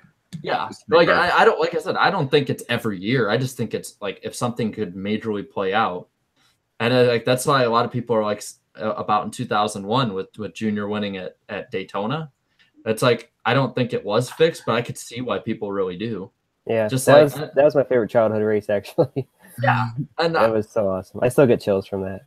I mean, don't get me wrong. Like if the NFL is fixing every game, it's not working based on their TV ratings. Yeah. So yeah. Well, I mean, if they start trying to fix things, it just opens up the door more for XFL when they come back. So I hope they screw up so the XFL can take over. I don't know about all that. I don't know if the XFL is going to take over dethrone the NFL. Don't know about all that though. But NBA is on the NFL's heels now. Oh yeah, of course. I do think that when XFL launches back, they're going to get a lot of viewers on that first game. Well, I mean, I watch. Hey, our two biggest guys on here should look at Tristan Baker's comment here. Yeah. What does it say? Yeah, he says W Cup Series and Aflac Cup Series are rigged. Oh man. I know I'm in the unpopular Rocket opinion on this, scientist, but I literally just watched a video today that Gino posted a few days ago where it's like a cringe talking about how he made himself win the championship. I'm remaking it. I can't stand it. It's my biggest regret in my entire life, and I'll still let the people that liked it let it be history, but there will be an official like new champion. That's my take on it. I mean, I was young, I was cocky. It happens. I remember you doing that, and at the time, that was like 4 years ago. I was still pretty new at it. I remember in my head being like, "This is my chance," because I remember seeing the video. I remember seeing that video, and I was seeing like it had a lot of dislikes. And I was kind of like, I was a little surprised because I didn't really think it was that big. I was kind of like, okay, it's just kind of all right. I see what he did, but I don't know. That's part of the reasons I never put custom drivers in my series. I just never wanted that drama. I don't know. I want. That's the thing I liked about it was that I built this custom team from season 1 into like a powerhouse, and it got mixed reviews. I mean, some people do like Team Magi, others don't. So I mean, that's why it gave like you a big opportunity to just kind of take the stage. I just remember like when that video came out, I was like, I uploaded a video not that long later, and I was just like, oh, compared to this, they're gonna love me. But I just I remember laughing to myself about that. That's where I remember thinking about it years. I saw the video, the cringe video you made recently, and it reminded me of that. And I just remember, wow, that was a long time ago. And now, I guess this would be a good segue because Eric and I are kind of talking. We both magically went to Florida without even knowing it. Because both of our semesters just then, because we're both college students, for those of you who don't know by now. But I just took a trip to Florida. It's just like, that semester was rough, kind of relaxed. And we went to Orlando. And Monday night, my girlfriend and her friend were like, let's go to Disney Springs and go shopping. And so I did. And I took a selfie next to this like dragon in the lake that's made out of Legos, which is pretty neat. Oh, yeah, I posted it on Twitter. And then Eric, like 5 minutes, not even maybe like a minute later, was like, wow, that looks familiar. And I was like, oh my God, I almost met Eric Estep. Yeah. I was there, like we were there later that night. I was just going through my Twitter feed and I saw that and I was like, wait, it's right over there. That would have been cool, like the two current stop motion makers meeting each other. That would have been like a good story. Well, I'll tell you what, Gino, we've been talking about this for a while, and you can get redemption when this happens. We are talking. We don't know when it will be, but one day this big group of NASCAR YouTubers is going to have one particular race where we meet up, and we're going to wear our most embarrassing racing shirt that we have ever bought. Mine is a 2010 rookie season shirt for Danica Patrick. I need to get a Kevin Conway shirt. I just got rid of my Danica Patrick shirt. Actually, I put it on I gave it to Goodwill. Good move. Yeah, because I was like, man, why did I have this? talking next year Bristol night race, but That would be my cool. ugly shirt is a Dale Jr. and Batman shirt from 2012, and it's got Batman here. It's got him here. It's got Junior here. It's got the bats all over, and then the back of it's full of a car with blue dick explosions and stuff. Yeah. The car here, and then the car to begin with, like the Batman logo for that movie looked like a giant seagull shit on the car. Like that's what it looked like. And so it's like it's all that, and there's like barely, it's like this shirt. This is aesthetically pleasing. It's like, oh yeah, it's just right there in the middle, and then the rest of the shirt is normal. No, this one's like shit everywhere. Like, I'm not surprised that inside the shirt there wasn't something to surprise me. And so it's like, yeah, I'm gonna wear that one. I'm gonna sweat my ass off, but I'll wear that one. Yeah. It's hot as hell because the whole thing is just this shit. I remember that race pretty clearly because like the week before was Pocono, and he was really close to winning that one too, but I think he had an engine blow on him. I think Logano ended up winning that one. Yeah, Logano got that one. Yeah, but then they come out the next week, and I don't know. We talk about races being rigged and stuff. I don't know. Like it seems too perfect that it happened. He's the way too it good did. at MIS. I wouldn't say it's rigged. I don't know. He had too good of a car. Yeah, but I don't know. It's like it makes you wonder. But what was so weird about that one is oh wait, no, never mind. I'm thinking of something else now. Never mind. I was starting to think he did no burnout, but yeah, he did do a burnout. It was a 2010 Nationwide Series race at Daytona. He never did a burnout. I thought that was really weird. But oh yeah, when he won in the Wrangler car. Oh no, he tried to pass him for like 80 laps. Yeah, now that one's one I'll constantly say might have been. I will admit that one was. Yeah, brought the three back to victory lane. Look at what's his name? Is it Mark Ed? I think is his name. He did a video like "Is NASCAR rigged?" and he talked about a lot of the stuff with Brian Toohey and whatnot. And he didn't outright say like he said the same thing I did. I didn't think it's every race. I think it's every week, every blah blah blah. But I mean, you look at this drivers' council and that all the owners are talking together. It's like, and he brought up a good point. It's like if they see that one guy winning could bring a ton of money, why not? Yeah, it's a really good video. I think after we get done with this, I'll leave just a link to it, and then I've seen it. Yeah, it's a really good video. Yeah, it really made me think. He got a ton of hate for it. I thought for the longest time that the pole qualifying day for Daytona totally rigged for a long time, because think of it like this: you had Danica Patrick, her first full-time season, she won the pole. Well, look at Junior, 10 years after his dad died, he wins the pole. Yeah, he won the pole in 2011. You had Austin Dillon win it his first year in the 3 car. You had Chase Elliott winning it after Jeff Gordon retires, and then you had Alex Bowman winning after Dale Jr. retires. I'll give you that. Carl Edwards won the pole the year after he tied for the championship with Stewart. Well, and how is somebody going to know that? Like, wow, that really makes me wonder. How is somebody going to know, even like in the stands or whatever? The cars, like, I mean, like I remember one year at Chicago, like I saw this guy. I think it was Montoya. I'm like, damn, Montoya's got a quick car this week. He looks really good coming out of there. And I'm like, yeah, Junior looks like crap. Yeah, Junior qualified 3rd, and Montoya was like not even in the top 20.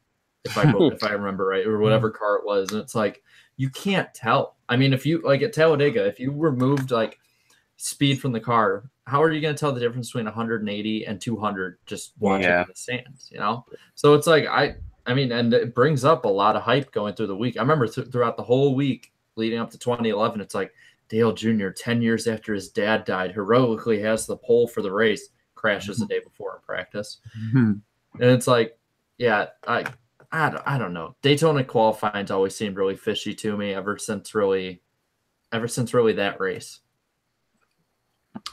I would say since Danica winning in her first ever race, that was definitely a case where I thought they could have done something. They could have allowed some. That's one of those deals where they might just say, "Hey, we'll let you. Your splitter's a little low or a little high. I mean, or something like that. We'll let that one slide just for qualifying. You got to fix it by the race, but Yeah, I don't know if you're keeping up with the game, Eric, but Houston is I'll show you a reflection in my phone camera. I got the game. I got a lot of windows open right here. Let me see if you guys can see this. If I aim this correctly, here's my screen. I got the Rockets in one corner. You guys on the other. Got the chat. Nice. That's what I've been looking. So yeah, we're up. What are we up? 16. Yeah, Houston is killing them. I'm feeling it right now. But Nice. so yeah, we got a series there. I hope so. Oh gosh, Boney Chuck says copyright strike. Oh gosh, Yeah. TNT, chill out. It was just for a second. I'm sorry. Did you see that one video? Like I think it was earlier this year when what was the team that got Derrick Rose? The Timberwolves got him. And then, or no, I'm sorry. The Cavaliers got him first, and then he was traded to the Timberwolves. Okay, well, this guy shows this guy, and he's just waking up from a surgery, and it's like, honey, the Timberwolves got someone in a trade. Oh, they got Derrick Rose. No, he sucks. And you just see Charles Barkley and Shaquille O'Neal is just crying in laughter. It's like, he sucks. He hasn't been good for 10 years. He doesn't suck. He just got hurt. He gets unlucky, but it is funny. Like I remember I tweeted out something at one point. It was a long time ago, but it's like it's a picture of Derrick Rose on the bench, and it says Derrick Rose out for 6 weeks after opening his eyelashes the wrong way. Yeah. Hey, so someone just said on here, Kamikaze just said he wished he could have joined. He'll be on next week, right? I mean, yes. He should. So I think this is a good time to start transition because we're going to be close to closing it down for this week soon. But next week will be on my channel, but we're going to be doing it on Tuesday night next week. The reason we're going to be doing this is because we want to get Kamikaze on here at least one time. He's been well requested for a long time. We want to get Kamikaze on here. And Kamikaze started a new job recently where he works, like he said, Wednesday through Saturday, pretty late hours, so he couldn't do it tonight. So we are going to accommodate with him and do it next Tuesday on my channel. If you have not subscribed to my channel, you need to go to DannyBTalks and subscribe right now. I'm looking here. I'm at 950 subscribers, so I need that number to grow, and you need to be there. So that subscriber. 949. 948. You need to be there so that you can know when we're going to be doing this over on my channel next week. And the same goes for the other ones you see here, because you might see this same series on their channel. This rotates. It doesn't stay on one particular channel because we want this to be fun and benefit all the guys that are associated with this. So you need to go subscribe to all of us on here. Yeah, it's kind of like Bomb Bombito says Kamikaze tweeted like 10 minutes ago. I'll go check it out really quick. I thought he said he was at work or something. Well, I mean, I worked at a grocery store for 2 years, and I can tell you I was on my phone more than putting shit up. Yeah, that's very true. Yeah, I used to work on base at the commissary. Here it is here. Hold on. He said, wish I could have been on at DCS Racing, hashtag NASCAR live stream tonight, but duty calls. And then he posted like a picture of like the of this little break here, it looks like. Yeah, don't worry, it'll be on Tuesday. I'm thinking about making a video possibly titled Ty Dillon versus Kamikaze Games. Maybe calling Ty Dillon out to come join. Yeah, that could be your Ty Dillon video. All right, since I'm the one on here that does the most like controversial statements, Ty Dillon, don't be a pussy. Come on here. Seriously. Seriously. Like, you go on Twitter thinking you're all big and after Kamikaze calls you out, you think you're all big. You're 30th in points with grandpa's money. Come on here. Seriously. Like, I mean, come on. I could go out in a golf cart and probably be better than you. No. Seriously. Come on here. Like, be a man about it. Can we position? They aren't saying this. I'm saying this. Can we save this for when it's on your channel, please? This has my name. Hey, Ty Dillon, just to let you know, I like the Dillon guys. Please. Ty, you're my favorite Dillon. I will say that. Let's Ty go. Dillon, he's pretty decent. Yes. There you go. Rusty Walrus has the right answer here. Let's all spam Ty's Twitter. Okay. Hold on. Time out here. What if we move our fan base and push it somewhere else? Time out here now. I want to say this. When we get Kamikaze on next week, before we go live, I want to talk it over with him, and he might see this if he goes back and watches this. I want to save any talk about the Dillons for right towards the end, because I want to make sure that all of y'all get it. I want to make sure that all of y'all are watching. We don't lose viewers. I want you all to be here and be patient and wait for right towards the end. That's when we'll drop Dylan Hammer. There you go. Sounds good. All right. That little tease, It's I think made out of money. Now's a good chance to there start you go. wrapping it up. Go subscribe to DannyBTalks so you can get that little snippet of Ty Dillon next week. That's very good. Jeez, my subscriber number jumped big time since I said I was at 950, now I'm 965. Y'all are going to get me to 1,000 tonight, aren't you? Hey, this is on my channel too, also, guys. You know. Yeah. Let's see. Let me check mine. I'm a shill. Give me my numbers, please. Well, while they are checking their subscriber numbers, and hopefully they are all going up rapidly, I'm going to start closing things out. I gained 1 subscriber. Oh, now I lost. No, you lost the second one. All right, back to Eric. Yeah, well, anyway, thanks everyone for joining. Thanks to all of our, I guess we call ourselves panelists. Thanks to all of our panelists giving all the great details, great insight into the sport we all love. Thank you to Gino, Aflac Cup Series, for being on this week. And thanks for all of you guys. We still have 120 people watching. Thanks for watching, everybody. Almost 200 likes. Thanks for licking that like button. Appreciate it a ton. Yeah. Thanks everyone for hanging out. You know where to find me. You're at the right place. Just stay here or hit subscribe if you haven't already. And that's all for me. So I'll let these guys say their final thoughts. I'll throw it to you, Jared. All right, I'm the Iceberg. It's also on my channel, so you guys can subscribe too. And remember, when I hit 1,000, I will upload me reacting to watching 50 Shades of Grey. Oh. Yeah, I'm giving them. That's exactly. That's the point. If they want to see me. Yeah, like for sure, man. If they want to see me suffer, subscribe. We all like a little bit cringe. Yeah. Where was I with that? You can follow me on Twitter at IceTitan80. You also can follow me at gab.ai at Iceberg, but I don't really use that too much. It's like back and forth. And Boney Chuck says Jared's growing up watching 50 Shades. Yeah, that PG-13 porn. Yeah. I don't know, because we're on Danny's channel next week. I don't know that next time I think after the 600 we're on mine, and that'll be the what do you call it? The one where we talk about just the whole weekend special kind of thing. That's why I asked if we could do that, because I know it'll be on my channel. So if it fails, it'll be on mine. I'm the backup plan. But I don't know with that. What would we count me as comic relief on here too? Yeah, pretty much. I like pretty to much. think Cool. I think of you as the straight man. You know, Sweet. the dry. I'm like, humor. well, it's like someone had told me before last week's show that I'm kind of like the Joe Rogan of NASCAR YouTubers. So I'm like, I'll take that. All right, real quick. I see my my stupid Wi-Fi is looking ill.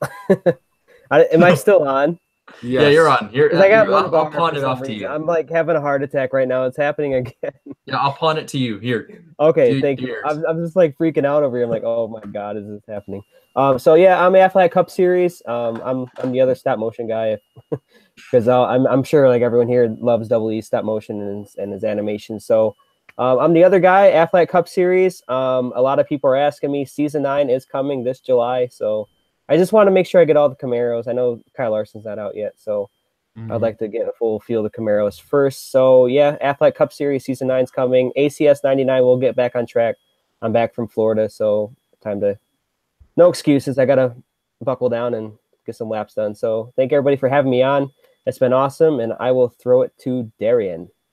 Oh, nice. That was unexpected. I thought you were going to throw it to someone else. Okay. So, yeah. So, we should have people in the chat gamble on, since it's illegal, on who gets it pawned off to next. Oh, yeah. There you go. Yeah.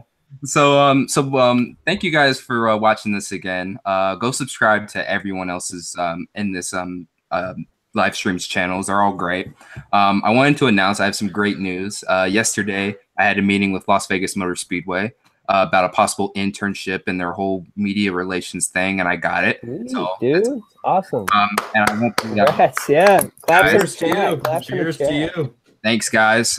So I won't be starting it until August, though, because nothing really goes on in the summer. We only have like 3 races, I think, the whole summer at the little short track. So I won't be starting until August. So yeah, met a lot of cool people down there too, and everyone seems pretty nice. So I can't wait to get started there.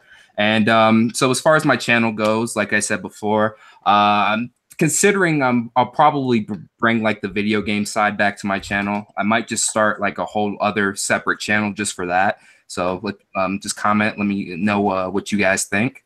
And yeah, so like I said, it's just another great stream tonight. So thank you guys so much for watching. This is Black Flags Matter. Catch you next time. Oh, there we go. I should have done my sign out. Gosh dang it. And we'll for the very end. And of course, there's good old Danny B here. Guys, my name is DannyBTalks. Some videos that you'll find over on my channel. Definitely, you'll find a lot of good NASCAR content on there. I'm actually in the process right now. I've got my little thing here. I'm writing up the script for the 2018 NASCAR Season Review Part 2. If you have seen my channel, you probably at least saw the prediction series. We wrapped that up. I predicted Kevin Harvick would win a championship. Probably still is going to happen at this rate. And we are doing our season review so far. We've done part 1 already. You can go check it out on my channel if you haven't already. And you'll find some other stuff, like I do a Danny B walk series. During the week, I like to go out walking when the weather's nice, and I'll go over some of my thoughts, kind of similar to this podcast a little bit in a way. It's kind of more of my raw thoughts and reactions to things. And then you'll find other things randomly, like I uploaded today, a unboxing of my 2018 Alex Bowman diecast, autographed by him. You'll see it right here. So go check out that after this podcast is over with. And, of course, make sure you go subscribe to my channel so that you'll be able to see the podcast next week. And we are going to be having Kamikaze Games on there. And I promise you, you will see him talking about the Dillon brothers. But we're going to try to hold it off towards the end. So let's go. Excited. So let's go ahead and say here, subscribers. Where are we at right now for Danny B Talks? We are at 969 subscribers. Here's your goal for tonight, chat. 69. Let's bump it. Let's bump it up. Let's get Danny B Talks to 1,000 tonight. Come on, guys. You guys, it's all on you. You've been called out. Get it done. But yeah, thanks again, everyone, for watching. Oh, I forgot, Gina. You can do your sign off if you want. Oh yeah. So thanks everybody for watching. This is JT24, James26, signing out. Thanks for being on this week, and thanks everyone for watching. We'll see y'all again in less than a week. Remember, next Tuesday, Danny's channel. Links to all these guys' channels are in the descriptions. Go subscribe. Thanks again for being here, and I'll see y'all. We'll all see you guys in just a few days. Thanks, everybody. Bring it, Ty.